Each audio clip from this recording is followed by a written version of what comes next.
நேராக நம்முடைய இருதயங்களை தாழ்த்துவோம். உபாகமம் 8வது அதிகாரத்தின் 17, 18 ஆகிய வசனங்களை நாம் சத்தமாய் வாசிக்க கேட்போம். என் சாமர்த்தியமும் என் கைபலனும் இந்த ஐஸ்வர்யத்தை எனக்கு சம்பாதித்தது என்று நீ உன் இருதயத்தில் சொல்லிக் கொள்ளாமலும் இருக்க எச்சரிக்கையாயிருந்து உன் தேவனாகிய கர்த்தரை நினைப்பாயாக.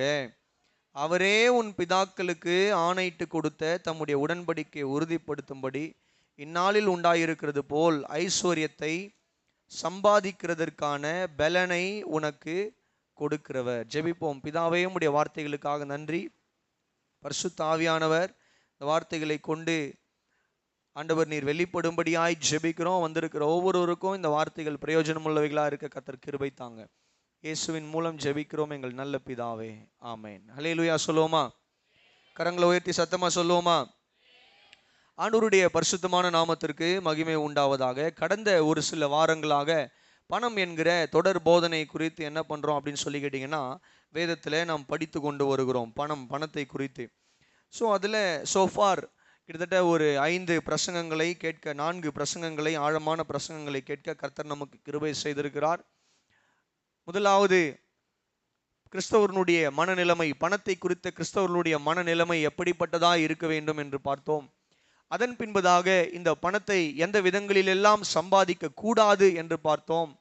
அதன் பின்பதாக இந்த பணங்களை எவ்விதங்களிலெல்லாம் சம்பாதிக்க வேதம் நமக்கு அறிவுறுத்துகிறது என்று சொல்லி பார்த்தோம்.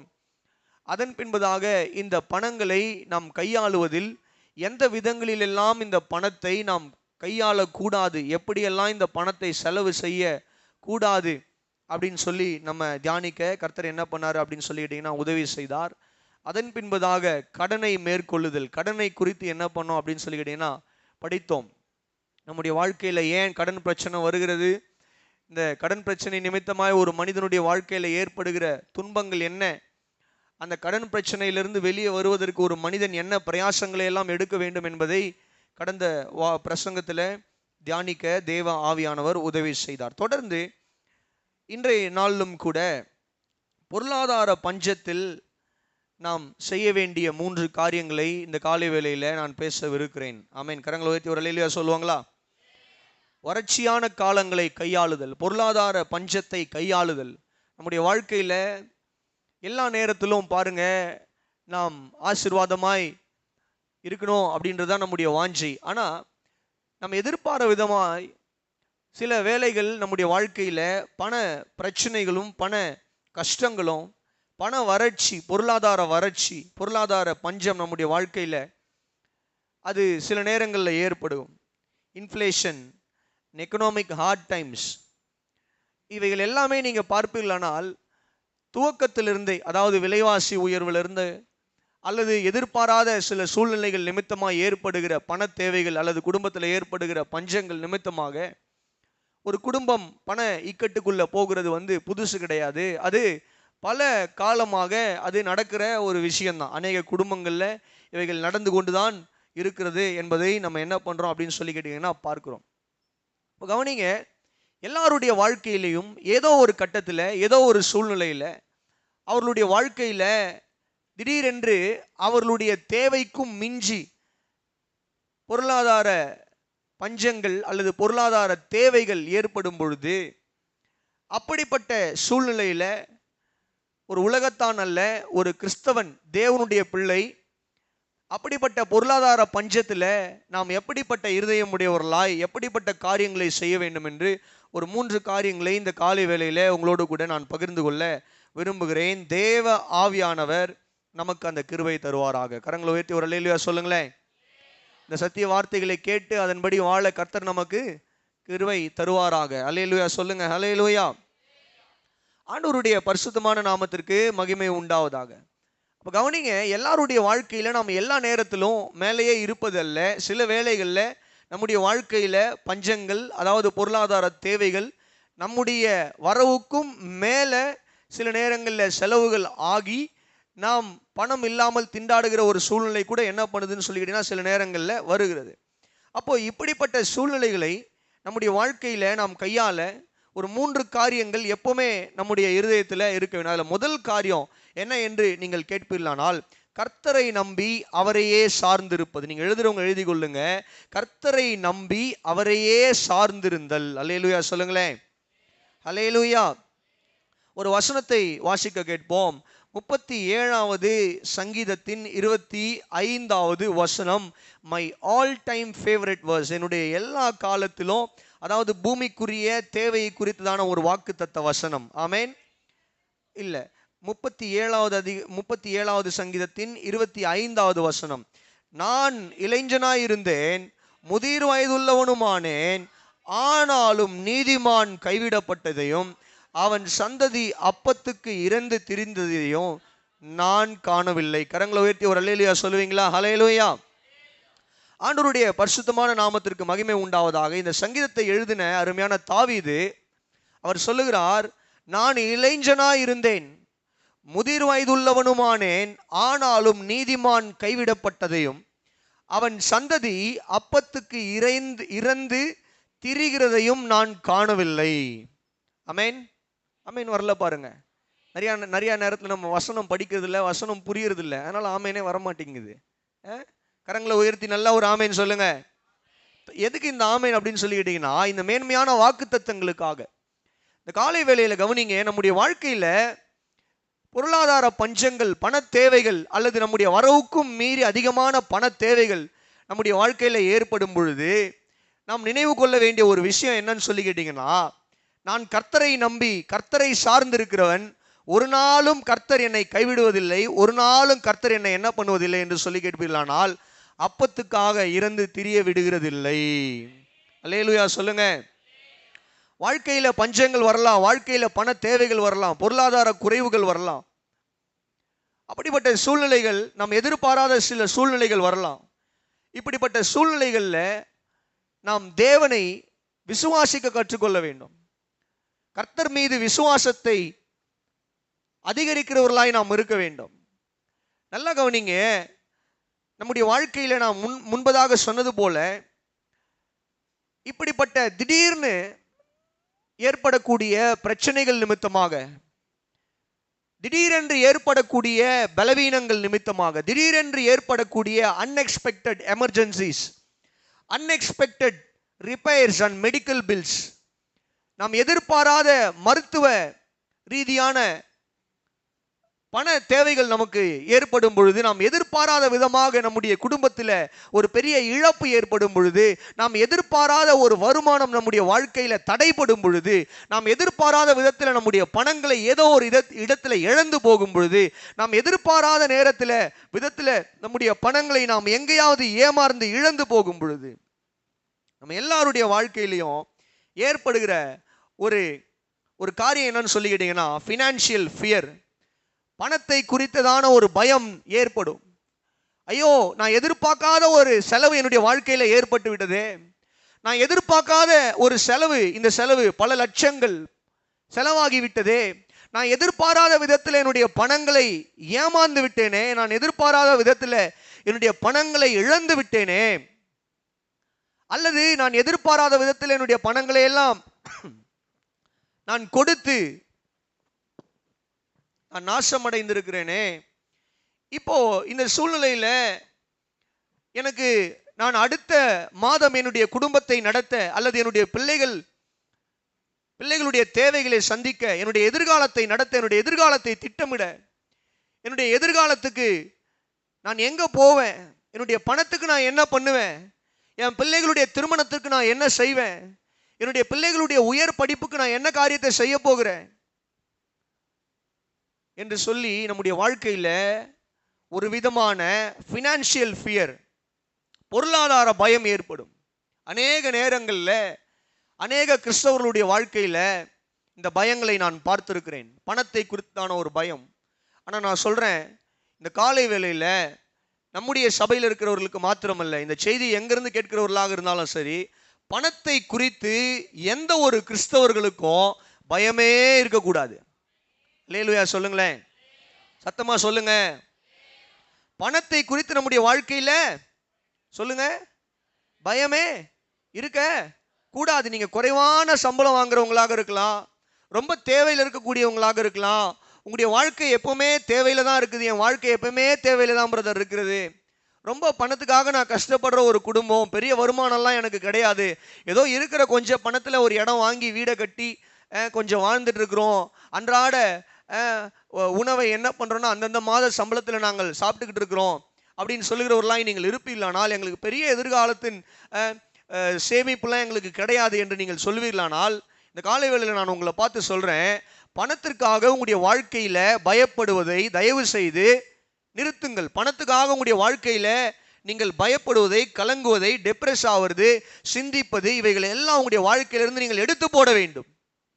வேதம் சொல்லுகிறது, தாவீது சொல்றார், நான் இளைஞனாய் இருந்தேன், நான் முதிர் வயது உள்ளவனுமானேன், ஆனால் கர்த்தர் நீதிமானை கைவிடுவதில்லை, அவனுடைய சந்ததியை கர்த்தர் என்ன பண்ண விடுவதில்லை என்றால் பிச்சை எடுக்க விடுறதில்லை. அல்லேலூயா. கர்த்தர் எப்படியாகிலும் தம்முடைய ஜனங்களை போஷிப்பார், கர்த்தர் எப்படியாகிலும் தம்முடைய ஜனங்களை சந்திப்பார், தேவன் எப்படியாகிலும் தன்னுடைய ஜனங்களுக்கு என்ன பண்ணுவார்னு சொல்லி கேட்டீங்கன்னா உதவிகளை செய்வார். கரங்களை உயர்த்தி ஒரு அல்லேலூயா சொல்லுங்க. அப்ப கவனிங்க, நம்முடைய வாழ்க்கையில திடீரென்று ஏற்படக்கூடிய இழப்புகள், திடீரென்று ஏற்படக்கூடிய பலவீனங்கள், திடீரென்று ஏற்படக்கூடிய வேலையின்மை, நம்முடைய வேலை போகுது, அல்லது நம்முடைய குடும்பத்துக்கு நல்ல வருமானம் கொடுத்துட்டு இருந்தவங்க மரித்து போகிறாங்க, அல்லது நம்முடைய குடும்பத்துக்கு நல்ல வருமானம் வந்துட்டு இருந்த ஒரு வழி அடைக்கப்படுகிறது, அல்லது நம் கையில வச்சிருந்த அனைத்து பணங்களும் அது செலவாகி போனது, ஏதோ ஒரு எமர்ஜென்சினால தேவை நிமித்தம் அத்தனையும் போச்சு அப்படின்ற நேரத்தில் கவனிங்க, நாம் நம்முடைய பயத்தை மேற்கொள்ள வேண்டும். அல்லேலூயா. ஏன்னு சொல்லி கேட்டீங்கன்னா, இந்த பொருளாதார பயம் ஒரு மனுஷனுக்குள்ள வந்துருச்சு அப்படின்னா 2 அசம்பாவிதங்கள் ஒரு மனிதனுடைய வாழ்க்கையில் நடப்பதற்கு வாய்ப்பு உண்டு. நல்லா கவனிங்க, பொருளாதார பயம், பணத்தை குறித்து, ஐயோ என் வாழ்க்கையில் பணம் இல்லையே, ஐயோ என்னுடைய பிள்ளைகளுக்கு நான் என்ன காரியங்களை செய்ய போகிறேன், எனக்கு போதுமான அளவுக்கு பணம் இல்லையே, என்னுடைய உறவினர்கள்லாம் நல்லா சேர்த்து வச்சுருக்காங்க, என்னோட கூட வேலை செய்கிறவர்கள் எல்லாம் செல்வ செழிப்பாக இருக்கிறாங்க, என் கூட படித்தவர்கள் எல்லாம் நல்ல வருமானத்தோடு இருக்கிறாங்க, எங்கள் சபையிலே சிலர்லாம் நல்லா ஆஸ்வாதமாக இருக்கிறாங்க, எங்கள் தெருவில் சிலர்லாம் நல்லா ஆஸ்வாதமாக இருக்கிறாங்க, ஆனால் நான் அப்படி இன்னும் வளரலையே, எனக்கு இன்னும் பெரிய ஆசீர்வாதங்கள் என் வாழ்க்கையில் வளரலையே என்று உங்களுக்குள்ள ஒரு பொருளாதார பயம் வருமே. ஆனால் நல்லா கவனிங்க, இந்த பயம் நம்முடைய வாழ்க்கையில் 2 எக்ஸ்ட்ரீமுக்கு கொண்டு செல்லும். 3 எக்ஸ்ட்ரீம். நான் 2ஓட நிறுத்தலான்னு பார்த்தா நான் 3ஆவதையும் சேர்த்து சொல்லணும். இந்த காலை வேளையில் 3 எக்ஸ்ட்ரீமுக்கு கொண்டு செல்லும். முதலாவது என்ன அப்படின்னு சொல்லி கேட்டீங்கன்னா, இந்த பொருளாதார பயம் ஒரு மனிதனுக்கு வருமானால் அவர்கள் அவிசுவாசிகளாய் மாறி போவதற்கு வாய்ப்பு உண்டு. அவிசுவாசிகளாய் மாறி போவதற்கு வாய்ப்புன்னா என்னன்னு சொல்லி கேட்டீங்கன்னா, ஒரு வசனத்தை வாசிக்க கேட்போம். மல்கியா 3வது அதிகாரத்தின் 14வது வசனம். வேகமாக எடுத்து வாசிக்கலாமா? மல்கியா 3வது அதிகாரத்தின் 14வது வசனம். அங்க வேதம் சொல்லுகிறது, தேவனை சேவிப்பது விருதா, அவருடைய கட்டளைகளை கை கொள்ளுகிறதுனாலும் சேனைகளின் கர்த்தருக்கு முன்பாக துக்கித்து நடக்கிறதுனாலும் என்ன பிரயோஜனம்? ஒரு மனிதனுடைய வாழ்க்கையில, இது வேற ஒரு கான்டெக்ஸ்ட்ல சொல்லப்பட்ட வசனம், ஆனாலும் நம்முடைய செய்திக்கு இது பொருந்தும். ஒரு மனிதனுடைய வாழ்க்கையில பொருளாதார பயம் வருமானால், ஐயோ என்னுடைய வாழ்க்கையில நான் என்னுடைய பணங்களை எல்லாம் இழந்து, என்னுடைய பணங்கள் தடைப்பட்டு, என்னுடைய பணங்கள் எல்லாம் விரயமாகி போயிருக்கிறது, எதிர்காலத்துக்கு என்னுடைய பணத்துக்காக நான் என்ன பண்ணுவேன், என்னுடைய வளர்ச்சிக்காக ஆசுவாதத்துக்காக நான் என்ன பண்ணுவேன், இத்தனை நாட்கள் நான் கர்த்தரை சேவித்து கர்த்தரை ஆராதித்தது அது பிரயோஜனமற்றதா, நான் கர்த்தரை தேடினது பிரயோஜனம் இல்லாமல் போனதா, நான் இத்தனை நாட்கள் ஜெபித்தேனே, நான் இத்தனை நாட்கள் தேவனுடைய ஆலயத்துக்கு போனேனே, கர்த்தருடைய ஆலயத்தில் போய் கர்த்தருடைய ஊழியத்துக்காக கொடுத்தேனே, உத்தமமாய் வாழ்ந்தேனே, என்னுடைய வாழ்க்கையில நான் ஆசீர்வாதமா இன்னும் மாறலையே, இந்த உலகத்துல ஏமாற்றுகிறவன், பொய் சொல்லுகிறவன், அநியாயமாய் சம்பாதிக்கிறவன், பொருளாசை உடையவர்கள் எல்லாரும் ஆஸ்வாதமாக தான் இருக்கிறார்களே, ஆனா என்னுடைய வாழ்க்கையில பொருளாதார பஞ்சத்திலையும் தேவையிலுமே என்னுடைய வாழ்க்கை இருக்கிறது. நான் கர்த்தரை தேடுவதனால, கர்த்தரை ஆராதிப்பதனால, கர்த்தருடைய ஊழியம் செய்வதனால எனக்கு ஒரு பிரயோஜனமும் இல்லையா என்கிற ஒரு எண்ணம், அவிசுவாச எண்ணம் நம்முடைய இருதயத்துக்குள்ள வந்து என்ன பண்ணும் அப்படின்னு சொல்லி கேட்டீங்கன்னா, நாம் தேவனை விட்டு பின்மாற்றம் அடைய செய்யும். இந்த பொருளாதார தேவையில நாம் சிக்கும் பொழுது, நல்லா கவனிங்க, இந்த பொருளாதார பஞ்சத்துல நாம் சிக்கும் பொழுது நமக்கு ஏற்படுகிற ஒரு மிக முக்கியமான ஒரு காரியம் பயம். இந்த பயத்து நிமித்தம் ஏற்படுகிற ஒரு காரியம் என்னன்னு சொல்லி கேட்டீங்கன்னா அவிசுவாசம். இந்த அவிசுவாசம் நம்மையும் தேவனையும் விட்டு பிரிப்பதற்கு ஏதுவாய் இருக்கிறது. அதனால தான் நான் சொல்றேன், இந்த பஞ்சத்தின் மத்தியில, பண தேவையின் மத்தியிலையும், எவ்வளவு குறைவுகளின் மத்தியிலையும் கிறிஸ்தவர்களாகிய நாம், தேவனுடைய பிள்ளைகளாகிய நாம் நம்முடைய நினைவில் கொள்ள வேண்டியது என்ன ஒரு காரியம் அப்படின்னு சொல்லி கேட்டீங்கன்னா, நான் இளைஞனாய் இருந்தேன், முதிர் வயதுள்ளவனுமானேன், ஆனால் நீதிமானை கர்த்தர் கைவிடுவதில்லை, அவனுடைய சந்ததி இறந்து திரிவதில்லை என்பதை நாம் ஹல்லேலூயா அறிந்திருக்க வேண்டும். தாவீது சொல்ற அந்த வார்த்தையை நாம் அறிந்திருக்க வேண்டும். கர்த்தர் சொல்லுகிறார், ஆண்டவராகிய இயேசு கிறிஸ்து வாழ்ந்த நாட்கள்ல ஆண்டவர் சொல்றாரு, நீங்கள் உடைக்காக, உணவுக்காக கவலைப்படுகிறது என்ன? ஆகாயத்து பட்சிகளை கவனித்து பாருங்கள். ஆகாயத்து பட்சிகளை கவனித்து பாருங்கள், காட்டு புஷ்பங்களை கவனித்து பாருங்கள். அல்லேலூயா, சத்தமா சொல்லுங்க. ஒரு ஆகாயத்து பறவைகளை கவனித்து பாருங்க. அவைகள் அடுத்த நாள் உணவுக்காக கவலைப்படுவதில்லை. கர்த்தர் பரமபிதா அவைகளை போஷிக்கிறார். காட்டு புஷ்பங்களை பாருங்க, ஒரு அழகான செடிகளை பாருங்க, அதுல அந்த செடி பூக்கிற பூக்களை பாருங்க. தேவன் அவைகளை உடுத்துவிக்கிறார். அல்லேலூயா. ஆண்டவர் என்ன சொல்ல வராரு? அந்த சாதாரண ஒரு பூக்களை காட்டிலும், ஆகாயத்து பறவைகளை காட்டிலும் நீங்கள் விசேஷமானவர்கள். கர்த்தர் நீங்கள் வேண்டிக் கொள்ளுவதற்கு முன்பதாகவே உங்கள் பரமபிதா உங்களுடைய தேவைகளை அறிந்திருக்கிறார். அப்போ நம்முடைய தேவைகளை கர்த்தர் என்ன பண்ணுவாராம்? சந்திப்பார். அல்லேலூயா சொல்லுங்க. அதனாலதான் நான் முன்பதாக சொல்லும் பொழுது சொன்னேன், முதல் குறிப்பு, பஞ்ச காலத்துல, வறட்சியான நேரத்தில், பண தேவையின் மத்தியில், பொருளாதார பஞ்சத்தில், பொருளாதார தேவையில் நாம் இருக்கும் பொழுது கர்த்தரை நம்பி அவரையே சார்ந்திருப்பது அவசியமாக இருக்கிறது. அல்லேலூயா சொல்லுங்க. ரெண்டாவது, ஒருவேளை இந்த பயம் ஒரு மனுஷனுக்குள்ள வருமானால் இந்த பயம் என்ன பண்ணும் அப்படின்னு சொல்லி கேட்டீங்கன்னா, இந்த பயம் முதல்ல அவிசுவாசிகளாய் மாற்றி தேவனை விட்டு பிரிக்கும். ரெண்டாவது, இந்த பயம் ஒரு மனிதனை தகாத விதத்தில் சம்பாதிக்க ஏவும். பிசாசு அந்த பயத்தை ஒரு மனிதனுக்குள்ள வைத்து, அங்க பாரு, அவர்கள் எல்லாம் நல்லா ஆஸ்வாதமாயிட்டாங்க, அவங்க எல்லாம் ஒரு 50 சவரன் சேர்த்து வச்சுட்டாங்க, அவங்க எல்லாம் ஒரு பெரிய வீட்டை கட்டிட்டாங்க, அவங்க எல்லாம் நல்லா தான் இருக்கிறாங்க, ஆனா நீ தான் இன்னும் என்ன பண்ணல,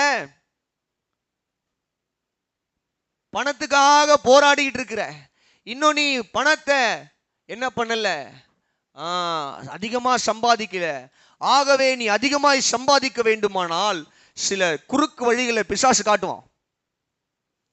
நான் முன்பதாகவே சொன்னேன், எந்த விதங்கள் எல்லாம் பணத்தை சம்பாதிக்க கூடாது என்று. சில குறுக்கு வழிகளை பிசாசு என்ன பண்ணுவானா காட்டுவான். இந்த வழிகளை எல்லாம் காட்டி, இந்த வழியில நீ சம்பாதிப்பாயானால் நீ என்ன பண்ணலாம், வேகமா வளர்ந்துடலாம். எல்லாவற்றுக்குமே ஒரு குறுக்கு வழி பிசாசு வச்சுக்கிட்டு இருப்பான். இன்னைக்கு பாருங்க, இந்த உலகத்துல வாலிப பிள்ளைகளுக்கெல்லாம் தெரியும் பிராண்டு. அடிடாஸ் அப்படின்னு ஒரு பிராண்ட் வந்ததுன்னா அந்த டியை எடுத்து பியை போட்டு அபிபாஸ்னு ஒரு பிராண்ட் வரும். ஆமாவா இல்லையா? இருக்கா? இருக்கு. ஒரு பிராண்ட் இருந்ததுன்னா அந்த பிராண்டு போலவே கலரிங் பண்ணி, எல்லாமே ஒரே மாதிரி தான் இருக்கும், ஆனால் லெட்டர்ல ஒரே ஒரு லெட்டர் மட்டும் மாற்றுவானுங்க. மாத்திட்டு என்ன பண்ணுவாங்கன்னு சொல்லி கேட்டீங்கன்னா, அது விவரம் தெரிஞ்சவங்க கரெக்டாக பார்த்து என்ன பண்ணுவாங்க, வாங்குவாங்க. சில நேரங்களில் பார்க்கும்போது ரெண்டும் ஒரே மாதிரி தான் இருக்கும், ஆனால் ஒரே ஒரு வார்த்தை மட்டும் மாறி இருக்கும். மன்னிக்கணும், ஒரே ஒரு எழுத்து மட்டும் மாறி இருக்கும். அப்போ கவனிங்க, இந்த காலை வேளையில் பிசாசு அதே மாதிரி தான் என்ன பண்ணுவான்னா, பார்ப்பதற்கு நல்லா இருக்கிற மாதிரி தான் இருக்கும், ஆனால் அநியாயமாய் தவறான விதங்களில் சம்பாதிப்பதற்கு சில குறுக்கு வழிகளை காட்டுவான். எவ்வளவு நாள் தான் நீயும் பண தேவையில் இருக்க போற? எவ்வளவு நாள் தான் நீயும் உத்தமமா வாழ போகிற? எவ்வளவு நாட்கள் தான் நீயும் தேவன் தேவன் தேவன் என்று உண்மையிலேயும் உத்தமத்திலும் நிற்க போகிறாய்? நீ என்ன பண்ணு அப்படின்னா, நான் உனக்கு ஒரு வழியை காட்டுறேன். இந்த வழியில என்ன பண்ணுனா, ஜனங்களை ஏமாற்றி சம்பாதி. சில குறுக்கு வழிகளை பிசாசு காட்டுவான், சில தவறான வழிகளை பிசாசு காட்டுவான் வேகமாக சம்பாதிக்கிறதுக்கு. அதனால் இந்த காலை வேளையில் நான் சொல்கிறேன், மிக முக்கியமாய் தேவ பிள்ளைகளாகிய நாம் இந்த பயத்தை, பொருளாதார பயத்தை நம்ம மேற்கொள்ளணும். கர்த்தரை விசுவாசித்து, கர்த்தரை சார்ந்து, கர்த்தரை நம்பி வாழ கற்றுக்கொள்ளணும். கர்த்தரை நம்புவோமானால் நம்முடைய வாழ்க்கையில் பயம் இருக்காது. அல்லேலூயா சொல்லுங்க. கர்த்தரை நம்புவோமானால் நம்முடைய வாழ்க்கையில் பொருளாதாரத்தை குறித்து, பணத்தை குறித்து பயம் இருக்காது. ஏன்னா கர்த்தர் எல்லாவற்றையும் பார்த்து கொள்வார். மேலே பலியிடுவதற்காக ஈசாக்கை அழைத்து ஆபிரகாம் போகும் பொழுது ஆபிரகாமுக்கு எந்த ஒரு பயமும் இல்லை. ஆபிரகாம் சொன்னாரு, கர்த்தர் பார்த்து கொள்வார். அல்லேலூயா. பலிக்கான ஆடு எங்க? கர்த்தர் பார்த்து கொள்வார், நீ வா.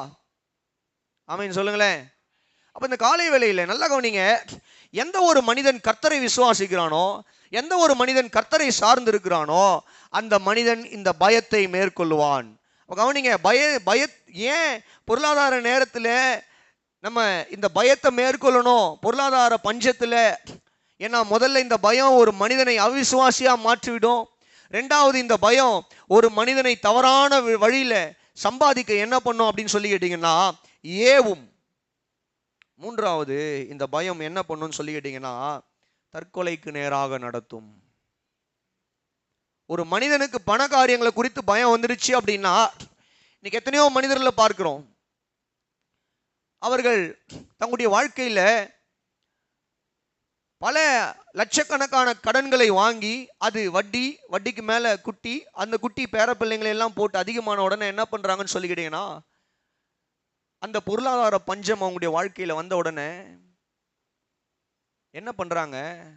தற்கொலை செய்து கொள்ளுகிறார்கள். அநேகர் மரித்து போகிறாங்க, தற்கொலை செய்துக்கிறாங்க. ஏன் தற்கொலை செய்து கொள்கிறாங்க?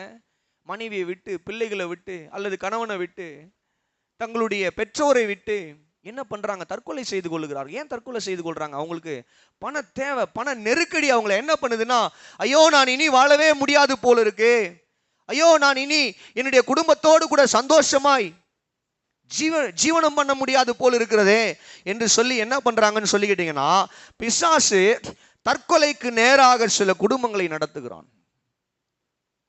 யோபுவையும் அப்படிதான் நடத்தினான். யோபுனுடைய மனைவி வந்து சொல்றாங்க, என்ன சொல்றாங்க? நீ இன்னும் எத்தனை காலம்தான் உன்னுடைய உத்தமத்துல உறுதியா இருக்க போறப்பா? நீ சொல்லு. ஆமா, கர்த்தர் உன்னை ஆஸ்வதித்தார், நல்லதான் இருந்தேன், ஓகே, எல்லாம் ஓகே தான். ஆனா இப்போ எல்லாம் போச்சே, நீ இன்னும் எவ்வளவு காலம் தான் உத்தமமா இருக்க போற? போதும், உன்னுடைய தேவன் உனக்காக என்ன செய்தார்? போதும், உன்னுடைய தேவன் உனக்காக என்ன செய்தார்? நம்முடைய பிள்ளைகள் மரித்து போனதுதான் மிச்சம். நம்முடைய ஆடு மாடுகள், நம்முடைய ஆஸ்திகள் எல்லாவற்றையும் அந்நியர்கள் ஓட்டி சென்றதுதான் மிச்சம். கடைசியில இப்போ உன்னுடைய சரீரத்தில் பலவீனம் ஏற்பட்டிருப்பதுதான் மிச்சம். நான் என்ன ஒன்று சொல்றேன்பா, நீ அதை பண்ணுப்பா. என்னன்னா, தேவனை தூஷித்து செத்து போயிடுன்ற. செத்து போயிடு, இருக்காத நீ செத்து போயிடு. நீ இருக்காத, செத்து போயிடு. கர்த்தர் கர்த்தர் என்று கர்த்தரையே சார்ந்திருந்தாய், எல்லாமே போச்சு. இப்போ உனக்கு எல்லாமே போனதுக்கு அப்புறம் இன்னமும் நான் உத்தமனா தான் இருப்பேன் அப்படின்னா எதுக்கு நீ உயிர் வாழணும்? இன்னும் நீ உத்தமனா இருந்து உனக்கு என்ன நடக்க போகுது? ஒன்றும் நடக்க போறது இல்லை. அதனால உன்னை இந்த நிலைமைக்கு ஆளாக்குன கர்த்தரை நீ தூஷித்து ஜீவனை விடு. அந்த அம்மாவுக்கு புரிஞ்சிக்க முடியல பாருங்க. ஆனா யோபு தெளிவான ஆளு. பக்தி உள்ளவர்கள் அப்படிதான் இருப்பாங்க பாருங்க. யோபு பக்தி உள்ளவர், அவங்களுடைய மனைவி பயர் கிறிஸ்தவங்க. யோபு நல்ல பக்தி உள்ள மனுஷன், கர்த்தர் மேல விசுவாசத்தோடு வைராகியமா இருக்கிற மனுஷன். ஆனா அவனுடைய மனைவி பக்தி இல்லாத ஒரு ஸ்திரீ. அந்த அம்மா சொல்லுது, என்ன சொல்லுது? நீ தூஷித்து ஜீவனை விடு. ஆனா இவர் சொல்றாரு, பைத்தியக்காரி மாதிரி பேசாத. அப்படியே சொல்றாரு, அந்த வார்த்தை அப்படியே இருக்குது. பைத்தியக்காரி மாதிரி பேச வேண்டாமா? கர்த்தரிடத்திலிருந்து நன்மையை பெற்ற நாம் இன்னைக்கு ஒரு தீமையான காரியம் நம்முடைய வாழ்க்கையில ஏற்பட்டிருக்கிறது, தேவன் அதை அனுமதித்திருக்கிறார் என்று இருக்கும் பொழுது நாம் அதை ஏற்றுக்கொள்ள வேண்டும். அல்லேலூயா சொல்லுங்க. அப்ப கவனிங்க, இந்த மனப்பக்குவம் நமக்கு வரணும். பொருளாதார கஷ்டத்துல ஆண்டவர் ஏதோ ஒரு நோக்கத்திற்காக என்னை இந்த பொருளாதார கஷ்டத்துல நடத்துகிறார். ஆண்டவர் ஏதோ ஒரு நோக்கத்தோடு தான் என்னுடைய வாழ்க்கையில இந்த பொருளாதார பஞ்சத்தை அனுமதிக்கிறார். அதனால நான் தேவனையும் தூஷிக்க மாட்டேன், நான் தவறான விதத்திலையும் சம்பாதிக்க மாட்டேன், நான் தற்கொலையும் செய்து கொள்ள மாட்டேன். ஆமெனே வரல பாருங்க. அல்லேலூயா. கர்த்தர் ஏதோ ஒரு நோக்கத்திற்காக தான் என்னுடைய வாழ்க்கையில சில நேரங்களில் பண தேவைகளை, பண பஞ்சங்களை அனுமதிக்கிறார். அனுப்புகிறார் கிடையாது, அனுமதிக்கிறார். ஆனா இதை அறிந்த நான் ஒரு நாளும் என்ன பண்ணுவதில்லை? கர்த்தரை தூஷிப்பதில்லை, கர்த்தரை மறுதலிப்பதில்லை, தவறான வழியில நான் போய் பணங்களை சம்பாதிப்பது இல்லை. நான் ஒரு நாளும் என்னுடைய உயிரை மாய்த்து கொள்ள மாட்டேன். அல்லேலூயா சொல்லுங்க. கரங்களை உயர்த்தி ஒரு அல்லேலூயா சொல்லுங்க. அப்போ கவனிங்க, தேவன் நமக்கு பயத்தின் ஆவியை கொடுக்கவில்லையாம். வாசிங்க 2 தீமோத்தேயு 1வது அதிகாரத்தின் 7வது வசனம். 2 தீமோத்தேயு 1வது அதிகாரத்தின் 7வது வசனத்தை வாசிப்பீர்களானால், தேவன் நமக்கு பலமுள்ள ஆவியை, பயமுள்ள ஆவியை கொடாமல் பலமும் அன்பும் தெளிந்த புத்தியும் உள்ள ஆவியை கொடுத்திருக்கிறார். ஆமென் வரல பாருங்க. நமக்குள்ள இருக்கிற ஆவியானவர் எப்படிப்பட்ட ஆவியானவர்? நம்மை பயப்படுத்துகிற ஆவியானவர் கிடையாது. நமக்குள்ள இருக்கிற ஆவியானவர் பலமுள்ளவர், நமக்கு பலன் தருகிறவர், நமக்கு அன்பை நம்முடைய இருதயங்களை ஊற்றுகிறவர், நமக்கு தெளிவு உண்டாக்குகிறவர், நம்முடைய குழப்பங்களை எல்லாம் மாற்றி நமக்கு தெளிவு உண்டாக்குகிறவர். மானிட்டர் மட்டும் தெளிவு உண்டாக்குகிறவர். கரங்களை உயர்த்தி ஒரு அல்லேலூயா சொல்லுங்க, சத்தமா சொல்லுங்க. அப்ப இந்த காலை வேளையில கவனிங்க, நாம் நம்முடைய பொருளாதார பஞ்சத்துல கர்த்தரை சார்ந்து, கர்த்தரை நம்பி அவரையே சார்ந்து இருக்க வேண்டும். ஆமென். அல்லேலூயா சொல்லுங்க, சத்தமா சொல்லுங்க. ஆமா, நம்முடைய கண்கள் அவரையே நோக்கி இருக்க வேண்டும். பக்தன் சொல்லுகிறான், எனக்கு ஒத்தாசை வரும் பர்வதங்களுக்கு நேராக என்னுடைய கண்களை ஏறெடுப்பேன். வானத்தையும் பூமியையும் உண்டாக்கின கர்த்தரிடத்திலிருந்து எனக்கு ஒத்தாசை உண்டாகும். ஹல்லேலூயா, ஹல்லேலூயா, சத்தமா சொல்லுங்க ஹல்லேலூயா. ஆண்டவருடைய பரிசுத்தமான நாமத்திற்கு மகிமை உண்டாவதாக. அப்ப கவனிங்க, இந்த பஞ்ச நேரத்துல, பொருளாதார பஞ்சத்துல, பண தேவைகள் மத்தியில நாம் பயப்படக்கூடாது, நாம் தேவனை விட்டு பின்வாங்க கூடாது, தவறான விதங்கள்ல போய் பணங்களை சம்பாதிக்கணும்னு நினைக்க கூடாது, அல்லது தற்கொலை செய்து கொள்ள வேண்டும் என்று நினைக்க கூடாது, இல்லை எங்கேயாவது ஓடி போயிடலான்னு சொல்லி நினைக்க கூடாது. கர்த்தருடைய உதவியை நாட வேண்டும், கர்த்தரை நோக்கி பார்க்க வேண்டும். ஜபத்தின் மூலமாக அவரை நோக்கி பாருங்க. அல்லேலூயா சொல்லுங்க, சத்தமா சொல்லுங்க. கானா ஒரு கல்யாணத்துல திராட்சரசம் குறைவுபட்ட போது அந்த விஷயம் மரியாள் அறிந்து, மரியாள் என்ன பண்றாங்கன்னா, இயேசுவான ஒரு இடத்துல போங்க. இயேசுவான ஒரு இடத்துல எங்க போங்க சொல்றேன், எங்க போக சொல்றாங்க அவங்க? இயேசு கிட்ட போங்கப்பா. இன்னைக்கு நான் சொல்றேன், உங்களுடைய வாழ்க்கையில பணக்குறைவுகள் இருக்கலாம், பொருளாதார குறைவுகள் இருக்கலாம். எங்க ஓடிக்கிட்டு இருக்கீங்க நீங்க? இயேசு கிட்ட ஓடுங்க, அவருடைய சமூகத்துல மண்டிடுங்க. அல்லேலூயா. அவருடைய சமூகத்துல மண்டிட்டு கேளுங்க, அவர்கிட்ட போய் கேளுங்க, ஆண்டவரே என் வாழ்க்கையில திராட்சரசம் குறைவுபட்டு போயிருக்கு, என் வாழ்க்கையில பொருளாதாரம் குறைவுபட்டு போயிருக்கு, என் வாழ்க்கையினுடைய பொருளாதாரம் பாழான நிலைமையில் இருக்கிறது, பொருளாதார விஷயத்துல எங்களுடைய குடும்பம் ரொம்ப, ஆண்டவரே அது பலவீனமுள்ள குடும்பமா இருக்கிறதப்பா. நான் விசுவாசத்தில் பலமுள்ளவனா இருக்கிறேன், நான் வைராக்கியத்தில் பக்தியில பலமுள்ளவனா இருக்கிறேன், என்னுடைய வாழ்க்கையில பொருளாதாரம் கொஞ்சம் சரிவு பெற்று இருக்கிறது, தேவையோடு இருக்கிறேன்ப்பா, அதை சீர்படுத்துங்க ஆண்டவரே. போய் கேளுங்க, அவரிடத்துல கேளுங்க. அல்லேலூயா சொல்லுங்க, சத்தமா சொல்லுங்க. இந்த காலை வேளையில பொருளாதார பஞ்சத்துல பயப்படாதீங்க. பயப்படாமல் பயத்தின் நிமித்தமாய் வருகிற எல்லா விதமான விளைவுகளையும் தவிர்த்து விட்டு என் ஆண்டவராகிய இயேசு கிறிஸ்துவை நோக்கி பார்க்க ஆரம்பியுங்கள். கர்த்தர் உங்களுடைய தேவைகளை சந்திப்பார், குறைவுள்ள திராட்சரசங்களை எல்லாம் நிறைவாக்குவார். அதாவது முந்தின திராட்சரசத்தை காட்டிலும், அதாவது முன்பதாக உங்களுக்கு கிடைத்த வருமானத்தை விட கர்த்தர் நல்ல வருமானங்களை கொடுப்பார். முன்பு உங்களுக்கு இருந்த வேலையை விட நல்ல வேலைகளை கர்த்தர் கொடுப்பார். அல்லேலூயா, ஆமென். எத்தனை பேர் விசுவாசிக்கிறீங்க? நான் விசுவாசிக்கிறேன். கர்த்தரை நோக்கி பார்க்கிற முகங்கள் ஒரு நாளும் வெட்கம் அடைவதில்லை. ஆமென். கர்த்தர் நம்மை எந்த இடத்துல வேணா வச்சு ஆஸ்வதிப்பார். ஆமென். நல்ல ஒரு அல்லேலூயா சொல்லிடுங்க. அப்போ இந்த காலை வேளையில நல்லா கவனிங்க. 1 ராஜாக்கள் 17வது அதிகாரத்தில் 12வது வசனத்தை மாத்திரம் எனக்காக வாசித்து காண்பிக்கும்படி அன்பாய் நான் கேட்டுக்கொள்கிறேன். 1 ராஜாக்கள் 17வது அதிகாரத்தின் 12வது வசனம்.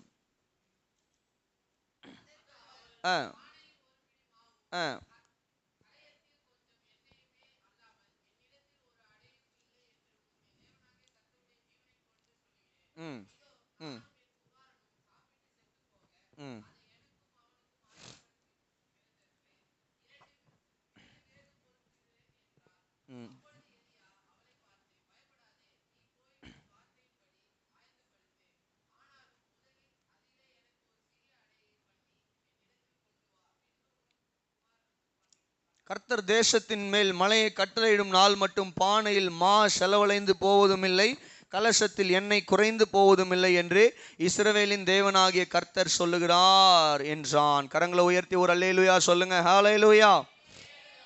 ஆண்டவருடைய நாமத்திற்கு மகிமை உண்டாவதாக.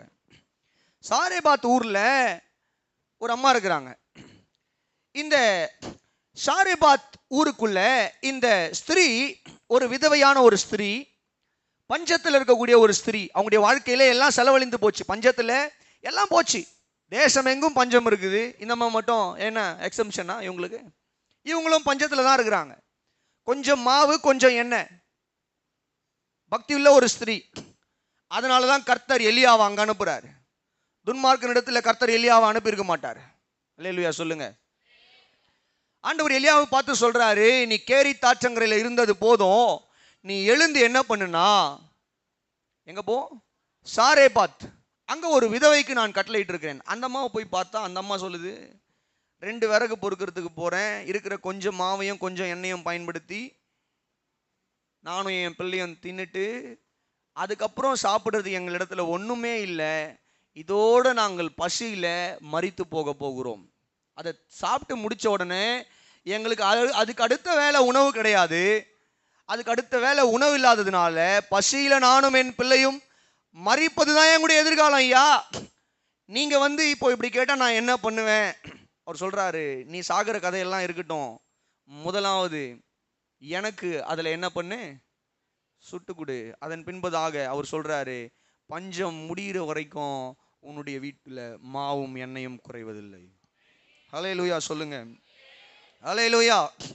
அந்த அம்மா நினைச்சாங்க, என் வாழ்க்கையில் இருக்கிற இந்த பொருளாதார பஞ்சத்தின் நிமித்தம் என்னுடைய வாழ்க்கை முடிய போகுது, அவ்வளவுதான் என் வாழ்க்கை.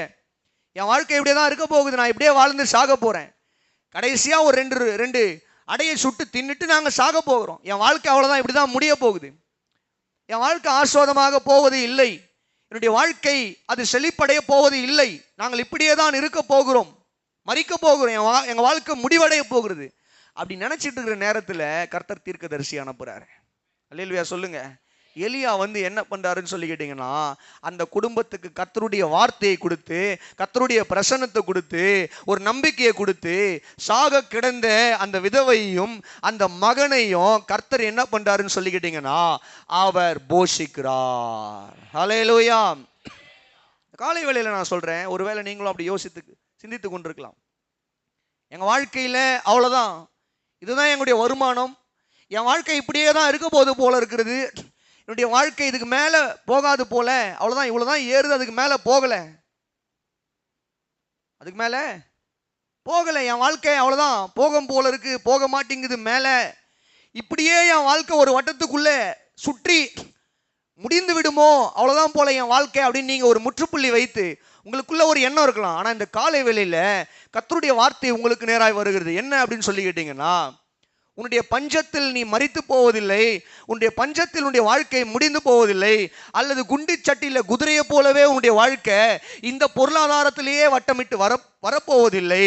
நிச்சயமாய் கர்த்தர் பஞ்ச காலத்தில் உன்னை சந்திப்பார். உன்னுடைய பொருளாதார தேவையின் மத்தியில உன்னுடைய தேவைகளை சந்தித்து உன்னை நடத்த அவர் உண்மையும் வல்லமையுள்ளவராய் இருக்கிறார். ஹல்லேலூயா. ஹல்லேலூயா. அப்ப கவனிங்க, இந்த காலை வேளையில தேவ பிள்ளைகள் ஒரு காரியத்தை புரிந்து கொள்ள வேண்டும். பொருளாதாரத்தின் பஞ்சத்தின் நேரத்தில், பண பஞ்சம் நம்முடைய வாழ்க்கையில் இருக்கும் பொழுது கர்த்தர் நம்மை கைவிடுவதில்லை. அல்லேலூயா. கர்த்தர் நம்மை கைவிடுவது இல்லை. நல்ல ஒரு அல்லேலூயா சொல்லுங்க.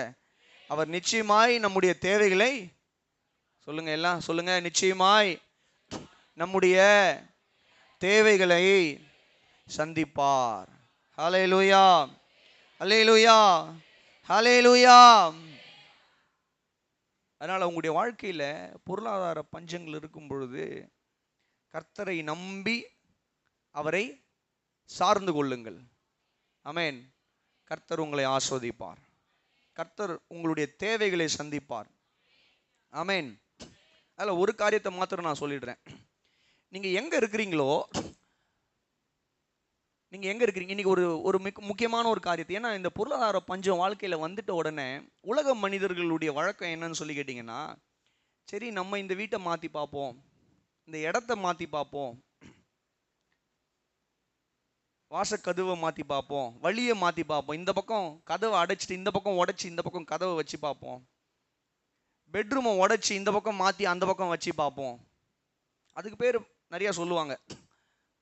ஆனால் வசனம் என்ன சொல்லுது? 122வது சங்கீதத்தின் 7வது வசனம், 122வது சங்கீதத்தின் 7வது ஒரு வசனம். வாசிங்க, வேகமாக எடுத்து வாசிங்க. உன் அலங்கத்துக்குள்ளே சமாதானமும் உன் அரண்மனைக்குள்ளே சுகமும் அப்படின்னா என்ன அர்த்தம்? உன்னுடைய வீட்டுக்குள்ளே சமாதானமோ சுகமோ கர்த்தருடைய பிரசன்னம் ஆசீர்வாதம் எல்லாம் இருப்பதாக. அந்த வீடு எந்த பக்கம் இருந்தாலும், அந்த வீட்டில் வாசகால் எந்த பக்கம் இருந்தாலும், அந்த வீடு எந்த ஊரில் இருந்தாலும், எந்த பகுதியில் இருந்தாலும், கர்த்தர் கரம் அந்த மனிதன் மீது இருக்குமானால் அந்த வீட்டுக்குள்ள தேவ பிரசன்னமும் தேவ ஆசீர்வாதமும் இருக்கும். ஆண்டவர் சொன்னாரு, உபாகமம் 28வது அதிகாரத்தின் 3வது வசனம். வேகமாக எடுத்து வாசிங்க. உபாகமம் 28:3. நீ பட்டணத்திலும் ஆஸ்வதிக்கப்பட்டிருப்பாய். அப்படின்னா என்ன அர்த்தம்? பட்டணத்திலும்னா நீ எந்த ஊர்ல இருக்கிறியோ, அப்போ 2 காரியத்தையும் காட்டிட்டேன். வீட்டுக்குள்ளே சமாதானம் சுகம் ஆசீர்வாதம், பட்டணத்துக்குள்ளே கர்த்தர் உன்னை ஆஸ்வதிப்பார். அப்ப என்ன அர்த்தம்? நம்ம எங்க இருந்தாலும் நம்மை ஆஸ்வதிக்க தேவனால முடியும். புரியுதா? புரிஞ்சுக்கிட்டீங்களா? விளங்குனவங்க ஒரு அல்லேலூயா சொல்லுங்க. நம்ம எங்க இருந்தாலும், நம்முடைய குடும்பத்தை நம்ம எந்த பகுதியில் வச்சிருந்தாலும், நம்முடைய வீடை நம்ம எந்த இடத்துல கட்டியிருந்தாலும், அந்த பகுதியில் நம்மை ஆசீர்வதிக்க தேவனால முடியும். அப்போ தேவன் அனுமதிக்காமல், தேவன் உங்களை வழி நடத்தாமல் உங்களுடைய எல்லைகளை, அதாவது நீங்கள் வசிக்கிற இடங்களை அல்லது வேலைகளை மாற்றாதிருங்கள். தேவன் அனுமதிப்பார். சில நேரத்தில் ஆண்டவர் மாறி வேற இடத்துக்கு போன்னு சொல்லி ஏவுதல் கொடுத்து மாற்றுகிறார், அல்லது ஆண்டவராக கையை பிடிச்சி கொண்டு போகிறார். அப்படின்னா நம்ம போய் தான் ஆகணும். ஏன்னா இங்கே பார்க்கிறோம், பஞ்சத்தில் சாரிபாத் ஊர்லயே வச்சு என்ன பண்றாருன்னா போஷிக்கிறாரு. ஆனா எலியாவை இடம் மாத்துறாரு, கேரித்துல வைக்கிறாரு, சாரிபாத் ஊருக்கு கொண்டு வராரு, அங்கிருந்து பர்வதம் ஒரே பர்வதத்தில் நடக்க வைக்கிறாரு. எலியாவை மாத்திக்கிட்டே இருப்பாரு. ஒரு அல்லேலூயா சொல்லுங்க, சத்தமா சொல்லுங்க. அப்போ எல்லா நேரத்திலும் தேவன் ஒரு மனிதனை என்ன பண்றது இல்ல, ஒவ்வொரு இடங்களுக்கும் மாத்துறது இல்ல. எல்லா நேரத்திலும் ஒரே இடத்துல வச்சு கர்த்தர் மனிதர்களை ஆஸ்வதிப்பது இல்ல. கர்த்தர் உங்களை வழி நடத்துவாரானால், ஒருவேளை அந்த வேலையிலிருந்து வேற வேலைக்கு போங்க. கர்த்தர் உங்களை வழி நடத்துவாரானால் உங்களுடைய வீட்டை மாற்றுங்கள். கர்த்தர் உங்களை வழி நடத்துவாரானால் உங்களுடைய இடத்தை மாற்றுங்க. ஆனா கர்த்தர் வழி நடத்தாம, கர்த்தர் பேசாம, யாரோ சொல்றாங்க, யாரோ ஒரு மந்திரவாதி சொல்றான், யாரோ ஒரு சூனியக்காரன் சொல்றான், யாரோ ஒரு மனம் திரும்பாதவன் ஒரு ஆலோசனை கொடுக்குறான், இந்த பக்கம் கதவை உடைச்சி இந்த பக்கம் கதவை வை, பெட்டை இந்த பக்கம் திருப்பி போடு, கிச்சனை இந்த மூலையில வை. ஏன் அந்த மூலையில வச்சுட்டா மட்டும் நல்லா சமைச்சிருவீங்களா? சொல்லுங்க. அவ கவனிங்க, இந்த காலை வேளையில ஆண்டவர் நாமத்துக்கு மகிமை உண்டாவதாக. ஒரு வாயில இருந்து கூட வரல பாருங்க, நாங்க எந்த பக்கம் வச்சாலும் நல்லா தான் சமைப்போம். ஆமேன். ஒரே ஒரு ஆமேன் தான் வந்தது, யாருன்னு தெரியல. அது கர்த்தர் நல்லவராக இருக்கிறார். ஆண்டவருடைய பரிசுத்த நாமத்துக்கு மகிமை உண்டாவதாக. கர்த்தர் நடத்துவாரானால், கர்த்தர் ஏவுதல் கொடுப்பாரானால், வேலையை மாத்து, இடத்தை மாத்து, வீட்டை மாத்து, எல்லாவற்றையும் மாத்து. எல்லாவற்றையும் மாத்துனோன்னா பிள்ளைகள், கணவன், மனைவி எல்லாத்தையும் மாத்தலாம் நீங்க நினைக்க கூடாது. அப்படி கிடையாது. நம்ம இருக்கிற இடம், நம்முடைய வேலை, நம்முடைய வீடு கர்த்தர் வழி நடத்தாமல், இப்போ நாங்கள் இருக்கிறோம், நாங்கள் பல வருஷமா இதே எல்லைக்குள்ள தான் இருக்கிறோம், இதே வீட்டில் தான் இருக்கிறோம். இதே வீட்டில் நாங்கள் பஞ்சத்தையும் பார்த்துருக்கிறோம், இதே வீட்டில் நாங்கள் ஆசுவாதத்தையும் பார்த்துருக்கிறோம். அல்லேலூயா சொல்லுங்க. நாங்கள் எதையும் உடைக்கல, மாத்தல, எதையும் அதை பண்ணலை, இதையெல்லாம் பண்ணலை. உடைச்சோம். சர்ச்சை கட்டுறதுக்காக இந்த பக்கம் கதவை அடைச்சிட்டு அந்த பக்கம் கதவை வச்சோம். எதுக்காகன்னா சர்ச்சை கட்டுறதுக்காக. அல்லேலூயா சொல்லுங்க, சத்தமா சொல்லுங்க. அப்ப இந்த காலை வேளையில நான் சொல்றேன், பண தேவைகள் வரும் பொழுது இப்படிப்பட்ட மூட நம்பிக்கைகளுக்கும் நம்ம எச்சரிக்கையா இருக்க வேணும். கர்த்தர் நடத்துவாரானால் மாறலாம். கர்த்தர் தெளிவா நடத்துவார். ஒருவேளை கர்த்தர் நடத்தல அப்படின்னா, யாரோ சொல்றாங்க அப்படின்னு சொல்லி அவர்களுடைய சொல் கேட்டு இந்த சாங்கியம், அப்புறம் இந்த மற்ற காரியங்கள்லாம் சொல்றாங்க, எனக்கு தெரியல அவைகள் எல்லாம் குறித்து டீட்டெயில்டா, அவைகள் பின்னாடி எல்லாம் ஓடாதீங்க. நான் சொல்றேன், கர்த்தர் ஒரு மனிதனை அவனுடைய பஞ்சத்தில் சந்திக்க நேரிடுமானால், அந்த மனிதன் இருக்கிற இடத்திலேயே கர்த்தர் அந்த மனிதனை போஷிக்க, ஆசீர்வதிக்க, உயர்த்த, அந்த மனிதனுடைய வாழ்க்கையை கட்டி எழுப்ப கர்த்தர் வல்லமை உள்ளவர். அல்லேலூயா சொல்லுங்க, சத்தமா சொல்லுங்க. ஆண்டவருடைய நாமத்துக்கு மகிமை உண்டாவதாக. ரெண்டாவது, முதல்ல பார்த்தோம், பொருளாதார பஞ்சத்தின் மத்தியில கர்த்தரை நம்பி அவரையே சார்ந்து இருக்க வேண்டும். ஆமென், அல்லேலூயா சொல்லுங்க. ரெண்டாவது, பிரசங்கி 7வது அதிகாரத்தின் 14வது வசனம். பிரசங்கி 7வது அதிகாரம் 14வது வசனம். வாழ்வு காலத்தில் நன்மையை அனுபவித்திரு, தாழ்வு காலத்தில் என்ன பண்ணு, சிந்தனை செய். மனுஷன் தனக்கு பின் வருகிறதொன்றையும் கண்டுபிடியாதபடிக்கு தேவன் இவ்விரண்டையும் ஒன்று கொண்டு எதிரிடையாக வைத்திருக்கிறார். அல்லேலூயா சொல்லுவோமா? கரங்களை உயர்த்தி சொல்லுவோமா? ஆண்டவர் நாமத்துக்கு மகிமை உண்டாவதாக. இங்க வசனம் சொல்லுது, வாழ்வு காலத்தில் நன்மையை அனுபவி. வாழ்வு காலத்தில் நன்மையை, கர்த்தர் கொடுக்குற நன்மையை அனுபவிங்க. தாழ்வு காலத்தில் சிந்தனை செய். எல்லாரும் சொல்லுங்க, சிந்தனை செய்ய வேண்டும். அப்போ பொருளாதார பஞ்சத்தின் மத்தியில் வேதம் என்ன சொல்லுதுன்னா, தற்பரிசோதனை செய்ய வேண்டும். நம்மை தற்பரிசோதனை செய்ய வேண்டும், நம்மை தற்பரிசோதிக்க வேண்டும். அல்லேலூயா. We have to examine ourselves. Examine ourselves. Examine yourself. உங்களை தற்பரிசோதனை செய்யுங்கள். நம்மை நாம் தற்பரிசோதனை செய்து கொள்ள வேண்டும். சுயமான ஒரு பரிசோதனை செய்து கொள்ள வேண்டும். என்ன பரிசோதனை செய்து கொள்ள வேண்டும்? அதில் 4 சோதனை இருக்குது. நம்ம டெஸ்ட் பண்ண வேண்டிய 4 காரியம். ஏன் நம்முடைய வாழ்க்கையில கர்த்தர் இந்த சூழ்நிலையை அனுமதித்திருக்கிறார்? ஏன் இந்த பொருளாதார பஞ்சம் நம்முடைய வாழ்க்கையில ஏற்பட்டிருக்கிறது அப்படின்றத சிந்திக்க வேண்டும். நிறைய பேர் அதை சிந்திக்கிறதே இல்லை.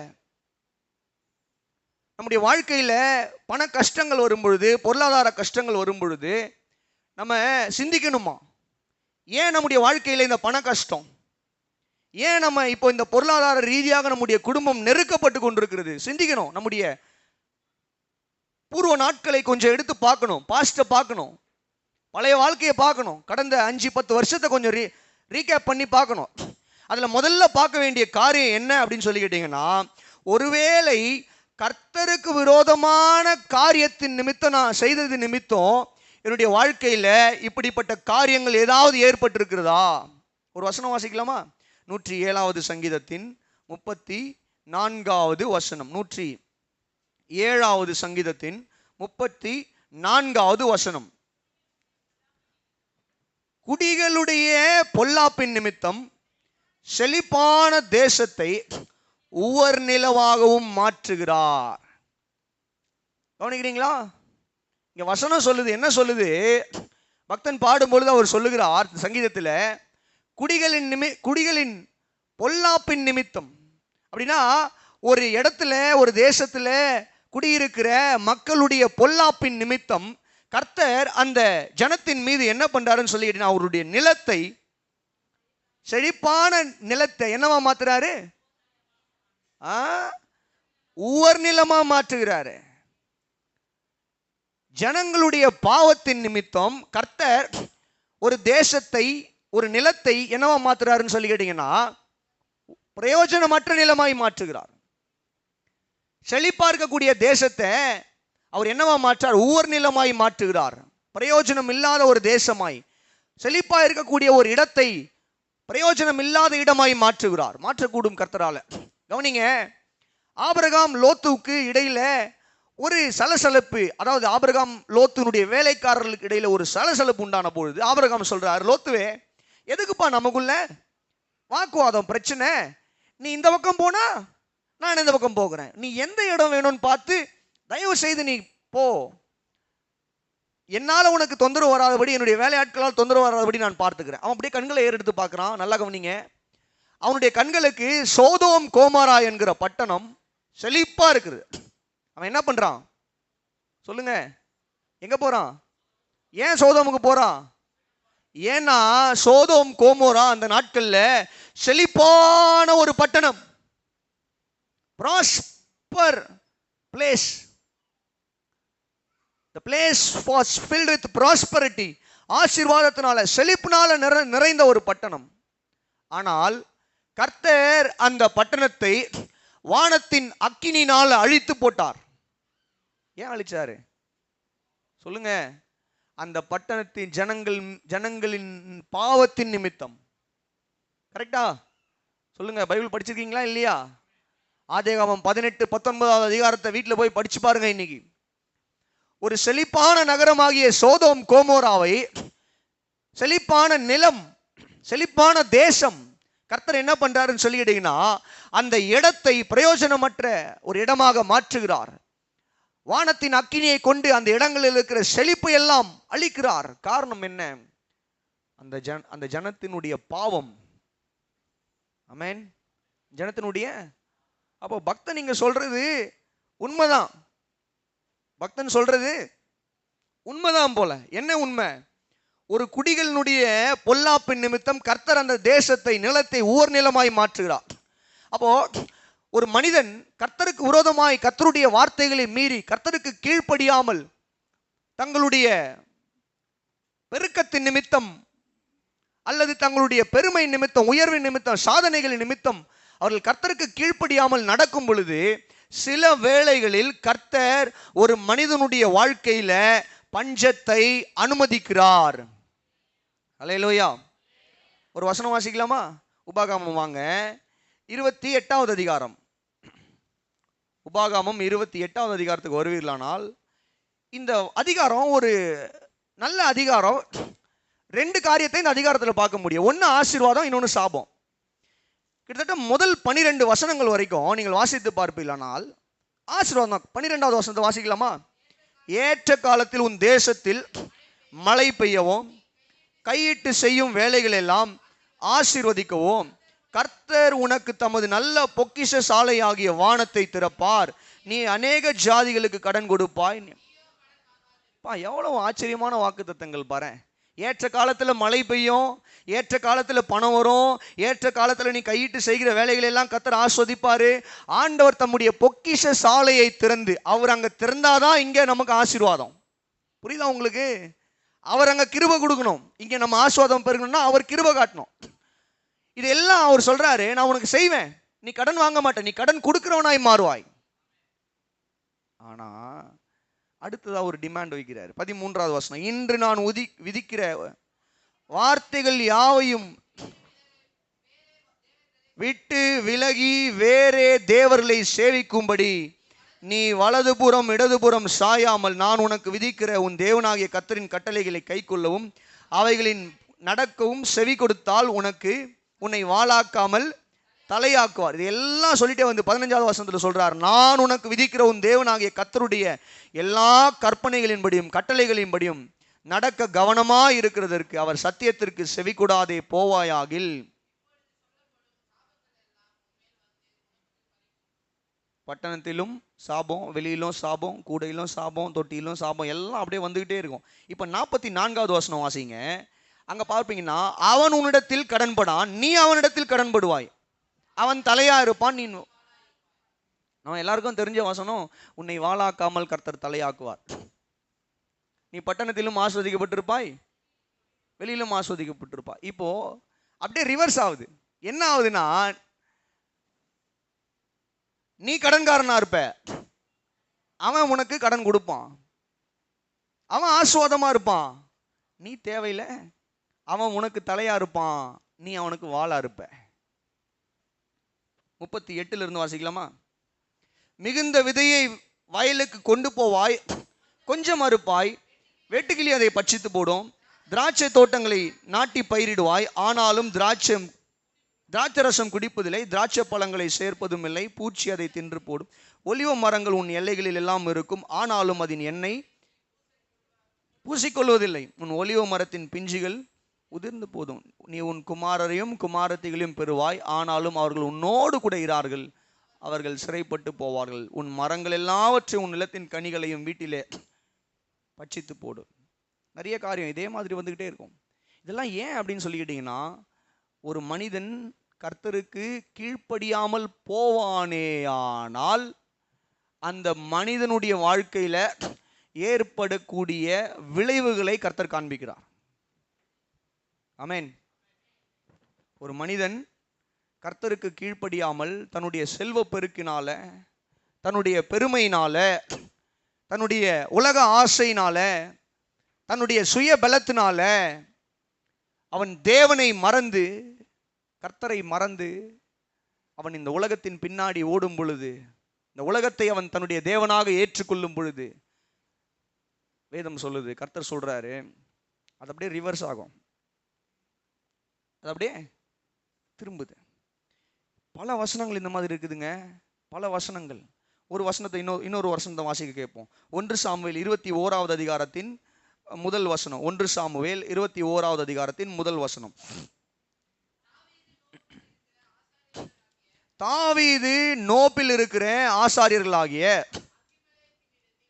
அகிமெலேத்திடத்தில் போனான்.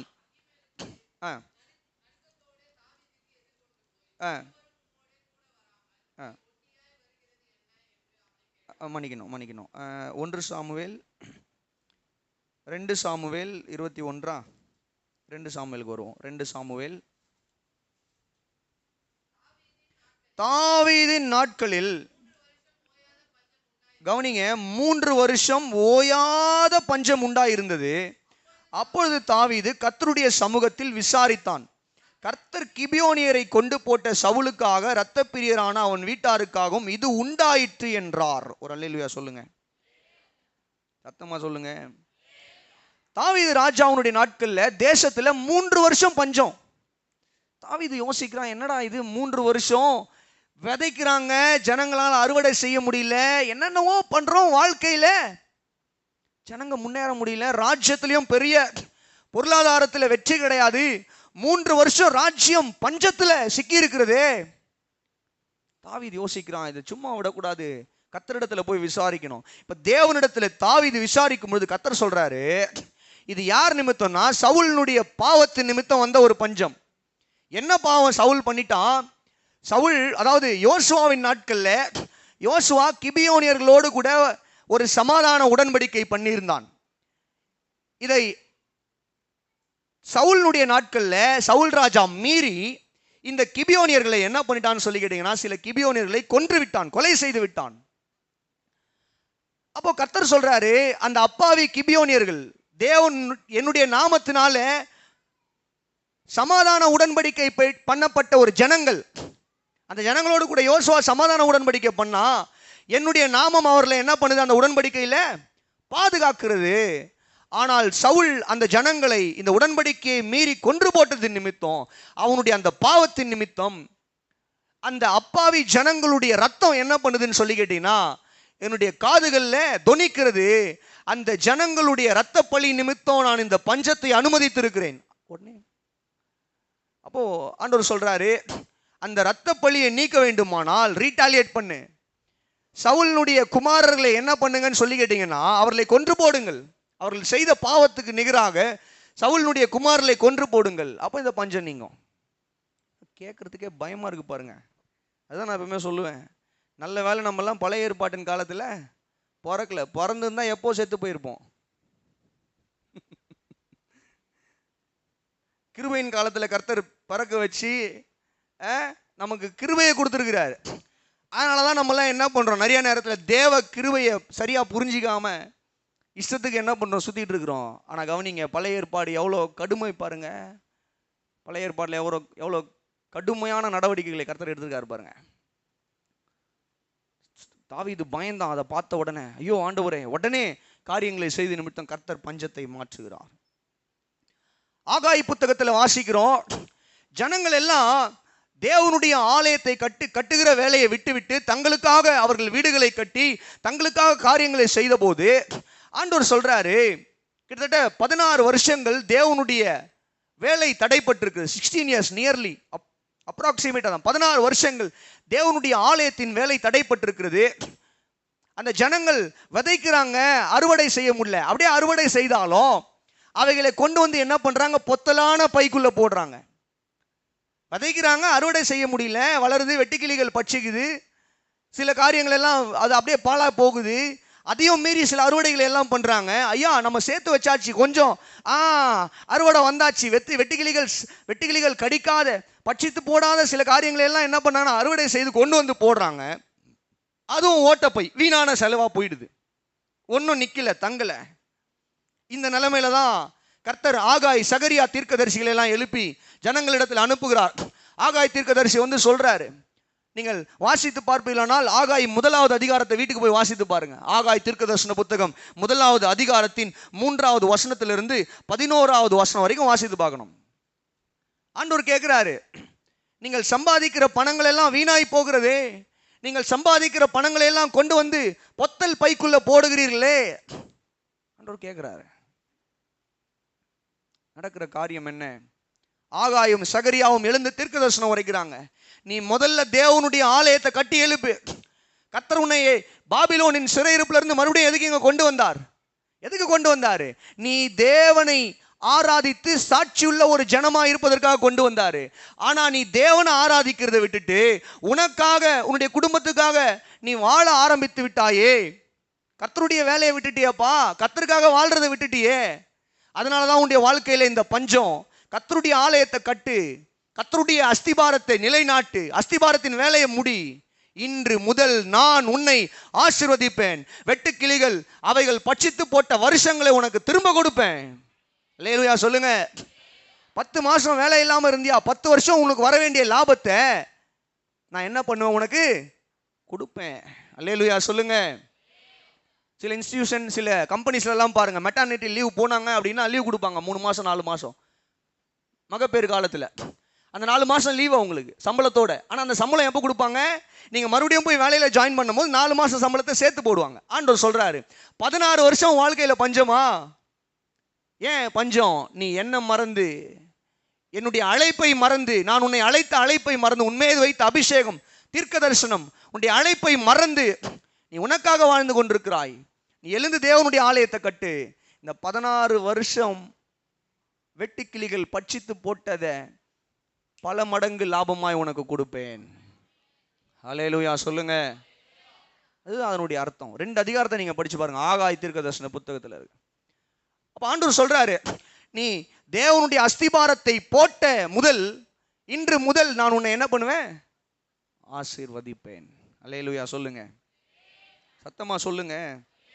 அப்போ இந்த காலை வேளையில நல்லா கவனிங்க. நம்முடைய வாழ்க்கையில பொருளாதார பஞ்சம், பண தேவை வரும் பொழுது, ஏன் இந்த பொருளாதார தேவை, ஏன் நம்முடைய வாழ்க்கையில சம்பாதிக்கிற பணங்கள் எல்லாம் நம்ம பாக்கெட்ல நிக்க மாட்டேங்குது, ஏன் பேங்க் அக்கௌண்ட்ல நம்முடைய பணங்களை வச்சா நிக்க மாட்டேங்குது, ஏதாவது ஒரு செலவு வந்துகிட்டே இருக்குதே, ஏன்? ஒரு நிமிஷம் நம்ம சிந்திக்கணும். ஏன்? ஒருவேளை என்னுடைய பாவத்தின் நிமித்தமா, நான் தேவனுக்கு விரோதமாக என்னுடைய பணங்களை வைத்து தேவனுக்கு விரோதமான காரியங்கள் நான் ஏதாவது செய்திருக்கிறேனா, அல்லது என்னுடைய பணத்தின் நிமித்தம் நான் பெருமை அடைந்திருக்கிறேனா? சிலருக்கெல்லாம் பாருங்க, பணம் இருக்கும், ஆனா அந்த பணத்தை அனுபவிக்க முடியாது. சிலர் நல்லா சம்பாதிப்பாங்க, அந்த பணங்களை எல்லாம் என்ன பண்ணுவாங்கன்னா ஓட்ட பாக்கெட்டு, பொத்தல் பைகள், அப்படின்னா அது வீணா செலவாகிட்டே இருக்கும். பிரயோஜனமா அந்த பணத்தை அவங்க பயன்படுத்தவே முடியாது, வாழ்க்கையில் ப்ரொடக்டிவா யூஸ் பண்ணவே முடியாது. பணம் இருக்கும், நிம்மதி இருக்காது. பணம் இருக்கும், சமாதானம் இருக்காது, சந்தோஷம் இருக்காது. இவைகள் எல்லாமே இதுக்குள்ள அடங்கும். ஏன் இது? ஒருவேளை இந்த பண காரியத்தில் நான் கர்த்தருக்கு விரோதமாக ஏதாவது பாவம் இந்த சூழ்நிலையினுடைய வாழ்க்கையில் அனுமதித்து இருக்கிறதா என்பதை சிந்திக்க வேண்டும். பக்தன் தான் சொல்றாரு, வாழ்வு காலத்தில் வாழ்ந்துரு, நல்லா திருப்தியா சாப்பிட்டு சந்தோஷமா மனைவி பிள்ளைகளோட இருந்து கர்த்தருக்காக வாழுங்க வாழ்வு காலத்தில். ஆனா தாழ்வு காலத்தில் சிந்திக்கணும், ஏன் இது நடந்தது, ஏன் இந்த தேவை, ஏன் பணம் இருந்தோம் சந்தோஷம் இல்லை, ஏன் பணம் இருந்தோம் நிம்மதி இல்லை, ஏன் பணம் இருந்தோம் அதை அனுபவிக்க முடியல, ஏன் பணம் இருந்தோம் அது வீணா செலவாகுது, ஏன் பணமே இல்லாம போகுது, சிந்திக்கணும். ஆமென். அல்லேலூயா சொல்லுங்க, சத்தமா சொல்லுங்க. அதனாலதான் தேவ சமூகத்தில் எப்பவுமே நல்லா கவனிங்க, நாம் ஒருவேளை தவறும் பொழுது ஆண்டவரே என்னுடைய பாவங்களை தயவாய் மன்னிங்க. ஏன்னா நீதிமானுக்கு இந்த பூமியிலேயே சரி கட்டப்படும் என்று வேதம் சொல்லுகிறது. நான் நீதிமானாய் இருப்பேனேயானால், நான் நீதிமானானால் நான் செய்கிற தவறுகளுக்கு ரட்சிப்படைந்த பின்பு நான் செய்கிற பாவத்துக்கு கர்த்தர் இந்த பூமியிலே எனக்கு நியாயம் தீர்க்கிறார். அப்பதான் நான் பரலோகம் போக முடியும். அதுதான் வசனம், புதிய ஏற்பாட்டு உபதேசம் இது. கர்த்தர் உங்களை ஆஸ்வதிப்பாராக. நல்ல ஒரு அல்லேலூயா சொல்லுங்க. ரெண்டாவது என்ன சிந்திக்கணும், எந்த தகாத வழியில நான் இந்த பணங்களை செலவழித்து போட்டேன், எந்த தகாத விதங்கள்ல இந்த பணங்களை. வேதம் சொல்லுது, ஆண்டவர் ஒரு ஊமை சொன்னார் இளையகுமாரனை குறித்து. லூக்கா 15வது அதிகாரத்தின் 17, 18 ஆகிய வசனங்கள், 13வது வசனம், 14வது வசனம், 17, 18 ஆகிய வசனங்களை குறித்து கொள்வீர்களானால், அங்க வேதம் சொல்லுகிறது, அவன் தன்னுடைய ஆஸ்தியை தகப்பனிடத்திலிருந்து பிரித்து வாங்கி கொண்டு போய் தூர தேசத்துல துன்மார்க்கமாய் ஜீவனம் பண்ணி செலவழித்தான். எப்படி செலவழிச்சான்? துன்மார்க்கமாய் செலவழித்தான். அப்போ எல்லாம் காலியான உடனே ஒரு குடியான இடத்துல போய் வேலைக்கு சேர்ந்து அந்த வேலையில சரியான உணவு கிடைக்காத பொழுது பன்னிக்கு போடுகிற தவிட்டு யாகில எடுத்து சாப்பிடலான்னு சாப்பிடும் போது தான் அவனுக்கு புத்தி வருது, சிந்திக்கிறான். சில நேரத்தில் கர்த்தர் நம்மை சிந்திக்க வைப்பாரு, பஞ்சத்துல தான் சிந்திக்க வைப்பார். ஏன்னா சில நேரங்களில் நல்ல பணங்களை கர்த்தர் கொடுக்கிறாரு, நல்ல வருமானத்தை கொடுக்கிறாரு. ஆனா சில குடும்பங்கள் என்ன பண்றாங்க, அந்த வருமானங்களை நான் கடந்த நாட்களில் சொன்னது போல தகாத விதங்கள்ல தங்களுடைய பொருளாசையும் தங்களுடைய பேராசையும் தங்களுடைய இச்சைகளையும் தங்களுடைய எல்லா விதமான ஆசைகளையும் நிறைவேற்றி கொள்வதற்காக தகாத விதங்கள்ல எல்லாம் பணத்தையும் கண் போன கால் போன கை போன விதத்துல செலவழித்து விட்டு கடைசியில என்ன பண்றாங்கன்னு சொல்லி கேட்டீங்கன்னா உட்காந்து சிந்தித்து கொண்டிருக்கிறாங்க. ஐயோ ஏன் என் வாழ்க்கையில் இந்த சூழ்நிலை எப்படி வந்தது தெரியலையே, ஏன் வந்தது தெரியலையே. யோசிக்கணும், எங்க இதை செலவழித்து போட்டோம். அவன் யோசிக்கிறான், ஐயோ என்னுடைய தகப்பன் வீட்டில் நான் இருந்திருப்பேனே ஆனால் என்னுடைய ஆஸ்தியை நான் நல்ல விதத்தில் அனுபவித்திருப்பேன், ஆனா தகாத விதமா என் பணங்களை எல்லாம் செலவழித்து இன்னைக்கு இந்த நிலைமையில வந்திருக்கிறேனே. யோசிக்கிறான். அடுத்ததான் என்ன பண்றது, சரி அப்பா வீட்டுக்கு திரும்ப போயிடுவோம், அப்பா காலில் விழுந்துருவோம், மகனா இல்லை ஒரு வேலைக்காரனாவது அப்பா கிட்ட ஓடிடுவோம்னு சொல்லி அவன் கடந்து வருகிறதை பார்க்கிறோம். பிரியமானவர்களே, இந்த காலை வேளையில யோசிக்கணும், சிந்திக்கணும். நம்முடைய வாழ்க்கையில என்ன ஆடம்பர செலவுகள், ஆடம்பர சில நேரங்களில் பணம் இருந்தபோது நல்லா ஆடம்பரமா ஆட்டம் போட்டுட்டு இப்போ அது நிமித்தம் என் வாழ்க்கையில இப்படி ஒரு சூழ்நிலை வந்திருக்குதா, அல்லது பொறுப்பற்ற காரியங்களுக்காக செலவு செய்து நான் இப்படி உட்கார்ந்துகிட்டு இருக்கிறேனா, அல்லது பேராசை பொருளாசை நிமித்தம் வீணான பொருட்களுக்காக வீணான காரியங்களுக்காக கர்த்தர் கொடுத்த பணங்களை எல்லாம் செலவழித்துட்டு இப்போ இந்த சூழ்நிலையில் என்னுடைய குடும்பம் இருக்கிறதா, அல்லது துன்மார்க்கமான காரியங்களுக்கு கர்த்தருக்கு பிரியமில்லாத வழிகளில் பணங்களை எல்லாம் கொண்டு போய் செலவு செய்து இன்னைக்கு இந்த நிலைமையில் இருக்கிறேனா, அல்லது கர்த்தருக்கு பிரியமில்லாத கடன்களை வாங்கி இன்னைக்கு என்னுடைய குடும்பம் இந்த நிலைமையில் இருக்கிறதா, கர்த்தர் வழி நடத்தாத கர்த்தர் காண்பிக்காத இடங்களை எல்லாம் போய் கடனை வாங்கி இன்னைக்கு என்னுடைய குடும்பம் இந்த நிலைமையில் இருக்கிறதா, அல்லது என்னுடைய சோம்பேறித்தனமா, இவைகள் எல்லாவற்றையும் உட்கார்ந்து சிந்திக்க வேண்டும். அல்லேலூயா, சத்தமா சொல்லுங்க. இவைகள் எல்லாம் சிந்திக்க வேண்டும். மூன்றாவது நல்லா கவனிங்க, என்ன சிந்திக்க வேண்டும், செல்ஃப் எக்ஸாமினிங் நான் பேசிக்கிட்டு இருக்கேன். சுய பரிசோதனை. பொருளாதார பஞ்சத்தின் பண பஞ்சத்தில் முதல்ல ஏதாவது பாவம் என் பாவத்தின் நிமித்தம் வந்த சூழ்நிலையா, ரெண்டாவது நான் பொறுப்பற்றவனாய் நடந்து கர்த்தர் கொடுத்த பணங்களை எல்லாம் நான் செலவழிச்சு போட்டேனா? மூன்றாவது, நான் யாரிடத்துல இந்த பணங்களை எல்லாம் எங்க ஏமாந்து போனேன்? யோசிக்கணும் உட்காந்து. பைபிள்ல ஒருத்தன் யோசிச்சான்.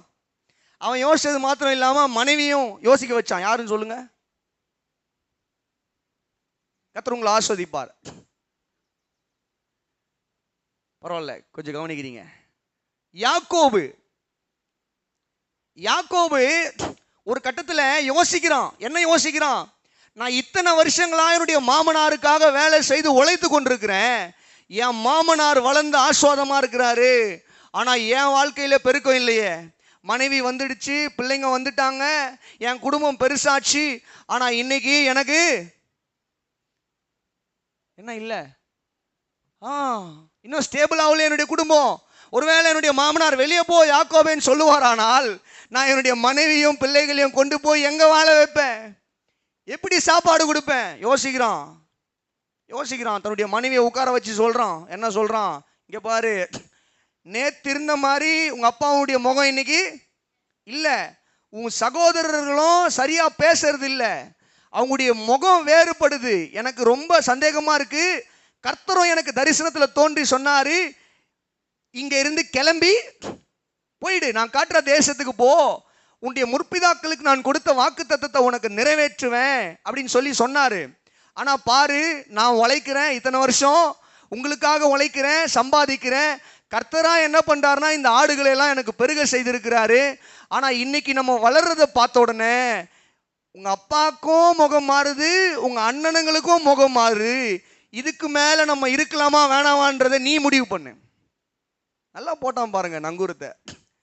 போட்ட உடனே அந்த அம்மா சொல்லுது, எங்க அப்பா இது வரைக்கும் எல்லாத்தையும் என்ன நம்மளை ஏமாத்தி எல்லாத்தையும் அவர் வாய்க்குள்ள போட்டுக்கிட்டாரு. அந்த அம்மா அப்படியே பேசுது. எந்த அம்மா சொல்லுங்க? யாக்கோபனுடைய மனைவி. ஆமா, பேசுறாங்க பாருங்க. எங்க அப்பா எல்லாவற்றையும் 10 முறை சம்பளத்தை மாத்தினார், உனக்கு நியாயமான சம்பளத்தை கொடுக்கல. இப்போ கர்த்தரா நியாயமா நம்மளை பார்த்து ஆஸ்வதின முடிய மந்தையை பெருக செய்யும் பொழுது அதுலயும் இவங்க பொறாம பிடிக்கிறாங்களா? வேணாம் வேணாம் வேணாம், இனி நம்ம இங்க இருக்க கூடாது. கர்த்தர் நமக்கு வைத்து, இது நம்முடைய இடம் கிடையாது, இது அவருடைய இடம் தானே, இது லாபானுடைய இடம், எங்க அப்பாவுடைய இடம் தானே, எப்போ வேணாலும் அவர் நம்மளை இங்கேருந்து போன்னுவாரு, பிள்ளைங்களுக்கு தான் கொடுப்பேன்னுவாரு. அதனால கர்த்தர் உனக்கு என்ன செய்யறாரோ நீ செய்ப்பா, சொன்னாரோ செய்ப்பா. உஷாராயிட்டான் யாக்கோபு. இன்னைக்கு நம்ம நிறைய பேர் உஷாராகிறது இல்லை. மாமனாரை நம்பி, மாமியாரை நம்பி, அப்பாவை நம்பி, அம்மாவை நம்பி, மற்ற காரியங்களை நம்பி நம்ம என்ன பண்றோம்னா ஏமாந்து உக்காந்துக்கிட்டு இருக்கோம். நிறைய குடும்பங்கள். அதனால தான் சொல்றேன், இங்க இருக்கிற வாலிப பிள்ளைங்களுக்குலாம் நான் சொல்றேன், நிகேஷா இருக்கட்டும், கிஷோரா இருக்கட்டும், திருநாவுக்கரசா இருக்கட்டும், அபிலாஷா இருக்கட்டும், இல்ல ரியாஸா இருக்கட்டும், என்னையும் சேர்த்து தான் எல்லாருக்கும், வாலிப பெண்களுக்கும் சொல்றேன், பண விஷயத்துல யாரையுமே நம்பாதீங்க. அப்பா செய்வாங்க, அம்மா செய்வாங்க, மாமனார் செய்வாங்க, மாமியார் அவங்க செய்யும் போது செய்வாங்க. கர்த்தர் அவர்களுக்கு கொடுத்திருப்பாரனால் செய்வாங்க, இல்லைன்னா அதுக்கான பலனை அவர்கள் அனுபவிப்பாங்க. ஆனா நீங்க என்ன பண்ணாதீங்கன்னா யாரிடத்துலையும் அதிகம் எதிர்பார்க்காதீங்க. இன்னைக்கு நான் இங்க நின்று பிரசங்கம் பண்றேன், எங்க அப்பாவின் இடத்துல போயிட்டு அப்பா 50,000 கொடுங்க, 1 லட்சம் கொடுங்க, 10,000 கொடுங்க, 20,000 கொடுங்க அப்படின்னு நான் கேட்டேன். கேட்டு பாருங்க, இன்னைக்கு வரைக்கும் அவர் ஏதாவது காசு கொடுத்தாருன்னா வேணான்னு தான் சொல்லுவேன். என் பையனுக்கும் அவர் கொடுத்தாருன்னா வேணான்னு தான் சொல்லுவேன். ஏன்டா வாங்கின தாத்தா கிட்ட திரும்ப போய் கொடுத்துடுவான், அவன் மேல இருந்து கொடுக்கணும்னு ஓடிடுவான். தாத்தா எங்க அப்பா வேணான்னு சொன்னார், திரும்ப கொடுக்க சொன்னாரு. எங்க அப்பா கீழே இருந்து எனக்கு ஃபோன் பண்ணி, ஏன்டா நான் கொடுக்க கூடாதா என் பேரனுக்கு? சரி, அப்போ அந்த வார்த்தை வந்துருச்சுன்னா வாங்கலாம். என் பேரனுக்கு நான் கொடுக்குறேன், என் பிள்ளைக்கு நான் கொடுக்குறேன் அப்படின்னா வாங்கலாம். அல்லேலூயா சொல்லுங்க. ஆனா பாருங்க, இந்த காலை வேளையில நான் உங்களுக்கு சொல்லி கொடுக்குறேன், யாரிடத்துல நீங்க ஏமாந்தீங்க? சிலர்லாம் தங்களுடைய பணங்களை வேலை செய்கிற இடத்துல கொடுத்து ஏமாந்துருப்பாங்க, சொந்த பந்தங்கள் இடத்துல கொடுத்து ஏமாந்துருப்பாங்க. என் கையில கொடு, நான் அதை வட்டிக்கு விட்டு சம்பாதிச்சு நான் உனக்கு 4 மடங்கா திரும்ப தரேன். பேராசையில கொண்டு போய் 5 லட்சம் கொடுத்துடுறது. அப்புறம் என்ன சொல்றது, வட்டி வாங்கினவன் ரவுடி, அவன் திரும்ப கொடுக்க மாட்டான். வீட்டுக்கு போனா கத்தி வச்சு மிரட்டுறான், ஆள் வச்சு மிரட்டுறான். இந்த மாதிரி பாருங்க, நம்முடைய பணங்களை எங்கெல்லாம் ஏமாந்தோம் சிந்திக்கணும். உக்காந்து எவ்வளவு பணங்களை ஏமாந்தோம். 1000 ரூபாய் ஏமாந்து இருந்தா கூட ஜாக்கிரதையா ஆகணுங்க. புரியுதா உங்களுக்கு நான் சொல்றது? யாக்கோபு யோசிக்கிறான் உட்கார்ந்து, ஓய் லாபான் மாமா, உனக்காக தானே இவ்வளோ நாள் வேலை செஞ்சேன். நான் வேலை செஞ்சு உன் மந்த பெருகிச்சு, உன் பிள்ளைங்களுக்கு எல்லாத்தையும் செட்டில் பண்ணிட்டேன், எல்லாம் நல்ல ஆஸ்வாதமாக இருக்கிறேன். சரி, இப்போ எனக்கு நான் உன்னிடத்துல ஒரு டீல் போட்டு, அந்த ஆடு விஷயங்கள் ஒரு டீல் போடுறாரு இல்லையா, டீல் போட்டு கர்த்தர் என்ன நடத்துவார், நான் நடத்துனா, கர்த்தர் என்ன நடத்துனா, இப்போ உன் முகம் மாறுது, உன் பிள்ளைங்க முகம் மாறுது, பேச்சு மாறுது, எல்லாம் சரியில்லையே. அப்போ இதுக்கு மேலே நான் உன்னிடத்துல சம்பளத்துக்காக ஏமாறுறதற்கு நான் ஆயத்தமா இல்லை, இதுக்கு மேலே நான் ஏமாறுறதுக்கு ரெடி இல்லை, நான் கிளம்புறேன். அல்லேலூயா சொல்லுங்க, சத்தமா சொல்லுங்க. இதை உணர்ந்துட்டு, இந்த காலை வேளையில உணர்ந்துட்டு திரும்ப அதே தவறை செய்யக்கூடாது. எதுக்கு இப்போ நான் பேசிக்கிட்டு இருக்கிறேன்? நீங்கள் எங்கேயும் போய் ஏமாறக்கூடாதுன்றதுக்காக. புரியுதா இல்லையா? புரிஞ்சவங்க ஒரு அல்லேலூயா சொல்லுங்க. எங்கேயும் போய் ஏமாறாதீங்க. ஏற்கனவே உங்களிடத்துல லட்சக்கணக்கில் பணம் வாங்கி கொடுக்காம போனவங்க, உங்களை ஏமாத்துறவங்க, திரும்ப அவங்க கிட்டே போய் கொடுக்காதீங்க. கொடுத்து ஏமாறாதீங்க. சிந்திக்கணும் தாழ்வு காலத்தில். ஆமென். நான்காவதாக, சில நேரங்கள் நம்முடைய விசுவாசத்தை சோதிப்பதற்காக கர்த்தர் நம்முடைய வாழ்க்கையில் சில பஞ்சங்களை அனுப்புவார். ஆமென். சத்தமா சொல்லுங்க.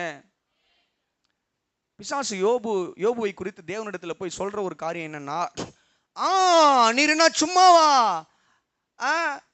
அவனை ஆஸ்வதித்திருக்கு, மன்னிக்கணும், அவன் என்ன சும்மாவா உம்மை நம்பி உம்மை ஆராதிக்கிறான்? நீர் அவனை ஆஸ்வதித்திருக்கிறீங்க, அவனை வேலி அடைத்திருக்கிறீங்க, உம்முடைய ஆஸ்வாதத்தினால அவனுடைய சம்பத்து பெருகி இருக்கிறது. அப்படின்னா என்ன சொல்ல வரான்? பணத்துக்காக தான் அவன் பக்தியா இருக்கிறான். நீ அவனுக்கு பணம் கொடுக்கறதுனால தான் ஆண்டவரே அவன் என்ன பண்றான்? பக்தி உள்ளவனா இருக்கிறான். நீ என்ன பணத்தை எடுத்து பாருங்க, அப்ப அவன் பக்தியா இருக்கிறானா பார்க்கலாம். அப்ப ஆண்டவர் சொல்றாரு, என்னென்ன பண்ணிக்கோ, அவனுடைய ஜீவன் மேல மட்டும் கையை வைக்காத. ஆண்டவர் அனுமதி தான் கொடுக்குறாரு. ஆண்டவர் அந்த உபத்திரவத்தை அனுப்பல, அனுமதி கொடுக்குறார். அப்போ பிசாசு என்ன பண்றான்? யோபுனுடைய ஆஸ்திகள் எல்லாவற்றையும் எடுக்கிறான், ஒரே பேக் டு பேக், ஒன்றன் பின் ஒன்றாக. அப்பயும் யோபு என்ன பண்ணலன்னா, கர்த்தரை மறுதலித்து கர்த்தரை விட்டு பின்வாங்கி போகவில்லை. ஒரு விஷயத்தை ப்ரூவ் பண்ணிட்டான். என்ன விஷயத்த? நான் பணத்துக்காக கர்த்தரை என்ன பண்ணல, தேடல. ஆமென் சொல்லுங்க. மிக முக்கியமான ஒரு குறிப்பு, இந்த பாயிண்ட்டை நான் பேசி ஆகணும். இந்த காலை வேளையில் நம்மளும் அந்த நம்ம பணத்துக்காக கர்த்தரை என்ன பண்ணல, தேடல. இந்த பிரசங்கத்தையும் நான் பண்ணிட்டு இருக்கிறது, கடந்த 4-5 வாரங்களாக உயிரை கொடுத்து இந்த பிரசங்கத்தை பண்ணிட்டு இருக்கிறது, நாம் பணத்தின் மீது நம்முடைய எண்ணங்கள் எல்லாம் அதிகமாய் பணத்தை சம்பாதித்து பணக்காரர்களாய் மாறி செல்வந்தர்களாய் இந்த பூமியில வாழ்ந்து பொருளாசை, பண ஆசை எல்லாவற்றையும் நிறைவேற்றிக் கொள்ள வேண்டும் என்று பிரசங்கம் நான் ஆயத்தப்படுத்தவே இல்லை. ஈவன் இன்ஃபேக்ட் இன்னைக்கு வரைக்கும், நல்லா கவனிங்க, இன்னைக்கு வரைக்கும் இந்த பிரசங்கத்தை எப்போ நான் முடிக்க போறேன், எந்த விதத்தில் எப்படி கொண்டு போய் முடிக்க போறேன்ற ஒரு பயம் எனக்குள்ள இருந்துகிட்டே இருக்கு. ஏன்னா கர்த்தர் கிருபையா என்னை நம்பி இந்த ஊழியத்தை கொடுத்துருக்கிறாரு. இந்த நாவின் சத்தத்தின் அதிகாரத்தின் கீழே இருக்கிற உங்களுக்கு ஒருவேளை இந்த பிரசங்கம் உங்களுடைய பொருளாசையை தூண்டி விட்டுடுமோ, ஒருவேளை இந்த பிரசங்கம் உங்களுடைய பண ஆசையும் பணத்தின் மீது இருக்கிற இச்சையும் தூண்டிவிட்டு, பேராசையும் தூண்டிவிட்டு, பணம் பணம் பணம் பணம் தான் முக்கியம், இனி பணம் தான் வாழ்க்கை, பணம் தான் அப்படின்னு சொல்லி நம்மை பணத்தின் பின்னாடி ஓட வச்சிருமோ அப்படின்னு ஒவ்வொரு நாளும் இந்த பிரசங்கத்தை குறித்து டெய்லி சின்ன சின்ன குறிப்புகள் எல்லாம் எடுக்கும்போது நான் சிந்தித்து கொண்டு அதையெல்லாம் நினைவில் வைத்து தான் பிரசங்கத்தை ஆயத்தப்படுத்துவேன். இன்னைக்கு வரைக்குமா சொல்கிறேன், தேவ சமூகத்தில் பயத்தோடு சொல்கிறேன், எனக்குள்ள இருதயத்தின் ஓரத்தில் ஒரு பயம் இருக்குது. இந்த பிரசங்கத்தை நான் கொண்டு போய் முடிக்கிறது, அதில் நான் தவறான விதத்தில் பண ஆசையை காட்டி முடிச்சிட்டேன் அப்படின்னா அது நான் உங்களை தவறான விதத்தில் வழி நடத்துகிற மாதிரி ஆகிடுமே. ஆண்டவரே, கரெக்டான பாதையில் கொண்டு போய் இந்த பிரசங்கத்தை நிறைவு செய்ய எனக்கு கிருபை தாங்கன்னு சொல்லி ஜெபிச்சுக்கிட்டு ஒவ்வொரு நாளும் ஞானமாக உட்காந்து எடுக்கணும்னு சொல்லி ஆண்டவர்கிட்ட ஜெபம் பண்ணிட்டு இருக்கிறேன். இல்லையா? இப்போ எனக்கு இருக்கிற பயம் அதுதான்.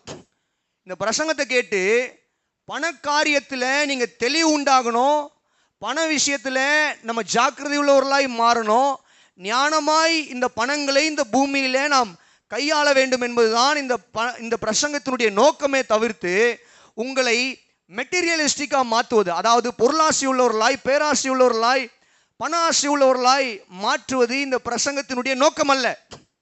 ஏன்னா பவுல் எழுதும் போது எழுதிட்டார். என்ன எழுதுறாரு? அடுத்த குறிப்பு அதுதான். நம்ம ஒன்றும் கொண்டு வரல, ஒன்றும் கொண்டு போக போகிறது எல்லாத்தையும் விட்டுட்டு தான் போக போகிறோம். 10,000 சம்பளம் வாங்குறவங்களும் 1 ரூபா கூட கொண்டு போக முடியாது. 1 கோடி சம்பளம் வாங்குறவங்களும் 1 ரூபாவும் கொண்டு போக முடியாது. At the end of the day, கடைசியில் நாம் சம்பாதித்த சேர்த்து வைத்த அனைத்தையும் இங்கே விட்டுட்டு தான் போக போகிறோம். ஆமென். இப்போ கவனிங்க, சில நேரங்களில் நம்முடைய பொருளாசை, பண ஆசையை சோதிப்பதற்காக பண தேவைகளை கர்த்தர் நம்முடைய வாழ்க்கையில் அனுமதிக்கிறார். நம்ம பணத்துக்காக கர்த்தரை பின்பற்றுகிறோமா, அல்லது பணம் இல்லாவிட்டாலும் நம்ம கர்த்தரை மறுதலியாமல் கர்த்தருக்காக வைராக்கியமாக இருக்கிறோமா? அவங்களுடைய விசுவாசம் அழிந்து போகிற பொன் அக்கினினால சோதிக்கப்படும். அதை பார்க்கலும் விலையேற பெற்ற உங்கள் விசுவாசம் சோதிக்கப்படும் கர்த்தர் சொல்றார். பேதுரு சொல்றார். ஒரு அல்லேலூயா சொல்லுங்களேன். அல்லேலூயா. கடைசியாக திருப்தி அடைதலை நடைமுறைப்படுத்துங்கள். பிராக்டிஸ் கண்டென்ட்மெண்ட் அப்படின்னா என்ன அர்த்தம் சொல்லி கேட்டீங்கன்னா, பவுல் எழுதுறாரு பிலிப்பியர் 4வது அதிகாரத்தின் 11வது வசனத்திலிருந்து 13வது வசனம் வரைக்கும், எனக்கு வாழ்ந்திருக்கவும் தெரியும், தாழ்ந்திருக்கவும் தெரியும், நிறைவாகவும் நான் வாழ்ந்திருக்கிறேன், குறைவாகவும் வாழ்ந்திருக்கிறேன். அப்படின்னா என்ன அர்த்தம்? பவுல் சொல்றாரு, எனக்கு எந்த சூழ்நிலையிலையும் வாழ தெரியும். பணம் இருந்தாலும் வாழ தெரியும், பணம் இல்லைன்னாலும் வாழ தெரியும். அந்த நிலைமைக்கு நம்முடைய இருதயம் முதிர்ச்சி அடைய வேண்டும். நாம் முதிர்ச்சி அடைய வேண்டும். பவுல் சொல்றாரு, எனக்கு வாழ்ந்திருக்கவும் தெரியும். அப்படின்னா என்ன அர்த்தம்? மேலேயும் இருக்க தெரியும், கீழேயும் இருக்க தெரியும். லக்ஸரியான பெட்லையும் படுத்து தூங்க தெரியும், பெட் இல்லைன்னா தரையில் படுத்து தூங்க தெரியும். தலைகாணியும் வச்சு தூங்க தெரியும், தலைகாணி இல்லாமையும் தூங்க தெரியும். ஆமென். வரல பாருங்க. மெத்த வீட்லேயும் தூங்க தெரியும், கூரை வீட்லேயும் தூங்க தெரியும், ஸ்டவ்லையும் சமையல் செய்ய தெரியும், அடுப்புலையும் சமைக்க தெரியும், ஏசிலையும் வாழ தெரியும், ஏசி இல்லாமல் ஃபேன் காத்துலையும். சொல்லுங்க. தேவனுடைய அதாவது ஜப ஆலயத்தில் நின்று பிரசங்கம் பண்ணவும் தெரியும், நடு ரோட்டில் நின்று இயேசு பெரியவர், இயேசு ரட்சகர்னு சொல்லி கூவவும் தெரியும். அல்லேலூயா சொல்லுங்க. மரத்தடியிலையும் பிரசங்கம் தெரியும், பண்ண தெரியும், ராஜாவுடைய அரண்மனையிலையும் பிரசங்கம் பண்ண தெரியும், ரயில்வே ஸ்டேஷன்ல நின்று டிராக்ஷன் கொடுக்க தெரியும், பஸ் ஸ்டாண்டில் போஸ்டர் ஓட்ட தெரியும், பலிபீடத்திலிருந்து பிரசங்கம் பண்ண தெரியும். அல்லேலூயா சொல்லுங்க. எந்த நிலைமையிலையும் மனரம்யமா இருக்க கற்றுக்கொண்டேன், போதிக்கப்பட்டேன்னு சொல்றாரு. எந்த நிலைமையிலும் மனரம்யமா இருக்க கற்றுக்கொண்டேன், போதிக்கப்பட்டேன். அப்போ அது போதனை. எது போதனை? குறைவின் மத்தியில இருக்கிறத வச்சு வாழுவதற்கு நம்முடைய இருதயத்தை நாம் பக்குவப்படுத்தி கொள்ள வேண்டும் என்பது கிறிஸ்தவ போதனை. அல்லேலூயா சொல்லுங்க. அல்லேலூயா. அப்போ ஆண்டவர் நம்முடைய வாழ்க்கையில அவருடைய ஆசீர்வாத கதவுகளை திறக்கிற வரைக்கும் நாம் இருக்கிறதை வைத்து வாழ கற்றுக்கொள்ள வேண்டும். அல்லேலூயா சொல்லுங்க. இருக்கிறத சாப்பிட்றதை கற்றுக்கோங்க, இருக்கிற பொருட்களை பயன்படுத்த கற்றுக்கொள்ளுங்கள், இருக்கிற உடைகளை உடுத்த கற்றுக்கொள்ளுங்கள். வாங்குற சம்பளத்தில் இன்னைக்கு நீங்க வருமானம் அதிகமாகாதுன்னு நான் சொல்ல மாட்டேன். கர்த்தர் நிச்சயமா வருமானத்தை பெருக செய்வார். அல்லேலூயா. கர்த்தர் வச்சு நிச்சயமா வருமானத்தை பெருக செய்வார். ஆனா இன்னைக்கு இருக்கிற வருமானத்துக்கு வாழ கற்றுக்கொள்ளுங்க. Steward what you have. இன்னைக்கு இருக்கிற பொருளாதாரத்தை வைத்து வாழ கற்றுக்கொள்ளுங்கள். அல்லேலூயா.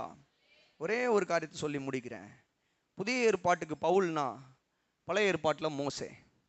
ஆமென். இந்த மோசே ஒரு எபிரேயர்களுடைய குடும்பத்தில் பிறக்கிறான். இவன் எங்கே வளர்றான்னு சொல்லி கேட்டிங்கன்னா, பார்வோனுடைய சகல ஆசீர்வாதமும் இருக்கக்கூடிய பார்வோனுடைய அரண்மனையில் என்னவா வளர்றான்? வேலைக்காரனா கிடையாது, பார்வோனுடைய குமாரத்தின் மகனாக வளருகிறான். சகல ராஜ மரியாதை, சகல ஆசீர்வாதங்கள் எல்லாவற்றோடும் வாழுகிறான். சரியா? அரண்மனையிலையும் வாழ தெரியுது. இப்போ ஒரு கொலையை பண்ணிட்டான். அந்த கொலை நிமித்தமாக, அதாவது கர்த்தர் மேல இருக்கிற வைராகியத்தின் நிமித்தம் ஒரு கொலையை பண்ணிட்டான், தன்னுடைய ஜனங்களுக்காக, தன்னுடைய மக்களுக்காக. இப்போ என்ன பண்றான்? மீதியான் தேசத்துக்கு ஓடுறான். அங்க ஒரு பெண்ணை திருமணம் பண்ணி வாழ்றான். அங்க ஆடு மேய்க்கிறான். ஆமென். அங்க என்ன பண்றான்? 40 வருஷம் அரண்மனை. எத்தனை வருஷம் அரண்மனையில் இருந்தாரு? 40 வருஷம். 40 வருஷம் மீதியான் தேசத்துல ஆடு மேய்க்கிறாரு. ஆமென். இப்போ அங்கிருந்து திரும்ப கர்த்தர் முச்செடி நடுவில் தோன்றி, எகிப்துக்கு போ, ஜனங்களை விடுவித்து கானானுக்கு நேராய் நடத்த போகிறேன், நீ தான் போய் நடத்தணும். கிளம்பி வராரு. இந்த ஜனங்களை பார்வோனுடைய கையிலிருந்து விடுவித்து கானானுக்கு நேராய் நடத்துகிறார்.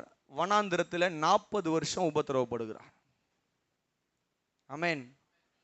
அப்ப இந்த மோசேயை பாருங்க, 40 வருஷம் அரண்மனை, 40 வருஷம் ஆடு மேய்க்குதல், 40 வருஷம் ஜனங்களோடு கூட வனாந்திரத்தில் உபத்திரவப்படுதல். அப்போ மோசேக்கு அரண்மனையிலையும் வாழ தெரிஞ்சிருக்கு, வனாந்திரத்தில் மீதியான் தேசத்தில் ஆடுகளை மேய்க்கவும் தெரிஞ்சு, அதாவது மீதியான் தேசத்தில் ஆடு மேய்க்கவும் தெரிஞ்சிருக்கு, வனாந்திரத்தில் ஜனங்களோடு கூட உபத்திரவப்படவும், எந்த நிலைமையிலும் கர்த்தருக்காக வாழ தன்னை அர்ப்பணித்தவனாய் பழைய ஏற்பாட்டு தீர்க்கதரிசியாக மோசே இருந்தார். புதிய ஏற்பாட்டு அப்போஸ்தலனாக பவுல் இருந்தார். ஆமென். அப்போ இந்த காலை வேளையில் நம்முடைய பொருளாதார பஞ்சத்தில் எந்த நிலைமையிலும் மனரம்யமாக இருக்க கற்றுக்கொள்ள வேண்டும். அது போதனை. எந்த சூழ்நிலையிலும் நம்ம மனரம்யமா சொல்லுங்க வாழ கற்றுக்கொள்ள வேண்டும். கரங்களை உயர்த்தி ஒரு அல்லேலூயா சொல்லுங்க, சத்தமா சொல்லுங்க. ஆண்டவர் நாமம் மகிமைப்படுவதாக. பிதாவே உம்மை ஸ்தோத்திரிக்கிறோம். நல்ல காலை வேலைக்காக நன்றி, உம்முடைய வார்த்தைகளுக்காக நன்றி.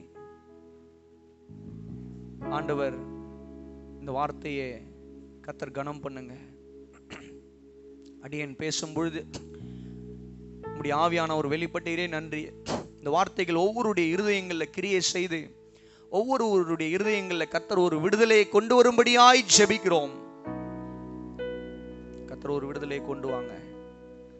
நீர் எங்களுக்கு கொடுக்கிற, தயவாய் கொடுக்கிற அந்த பணங்களை நாங்கள் ஞானமாய் செலவு செய்ய கர்த்தர் கிருபை தாங்கப்பா, கிருபை தாங்க. வந்த ஒவ்வொருவரையும் ஆஸ்வதிங்க. உங்களுடைய வாழ்க்கையில் இருக்கிற பண தேவைகளை எல்லாம் கர்த்தர் சந்தித்து அதை மேற்கொள்ள கர்த்தர் கிருபை தாங்க. இதை பார்த்து கொண்டிருக்கிற ஒவ்வொரு தேவ பிள்ளைகளையும் கர்த்தர் ஆஸ்வதிங்க. அவங்களுடைய பண போராட்டங்களை மேற்கொள்ள கர்த்தர் கிருபை தாங்க. ஆசீர்வதித்து உயர்த்துங்க.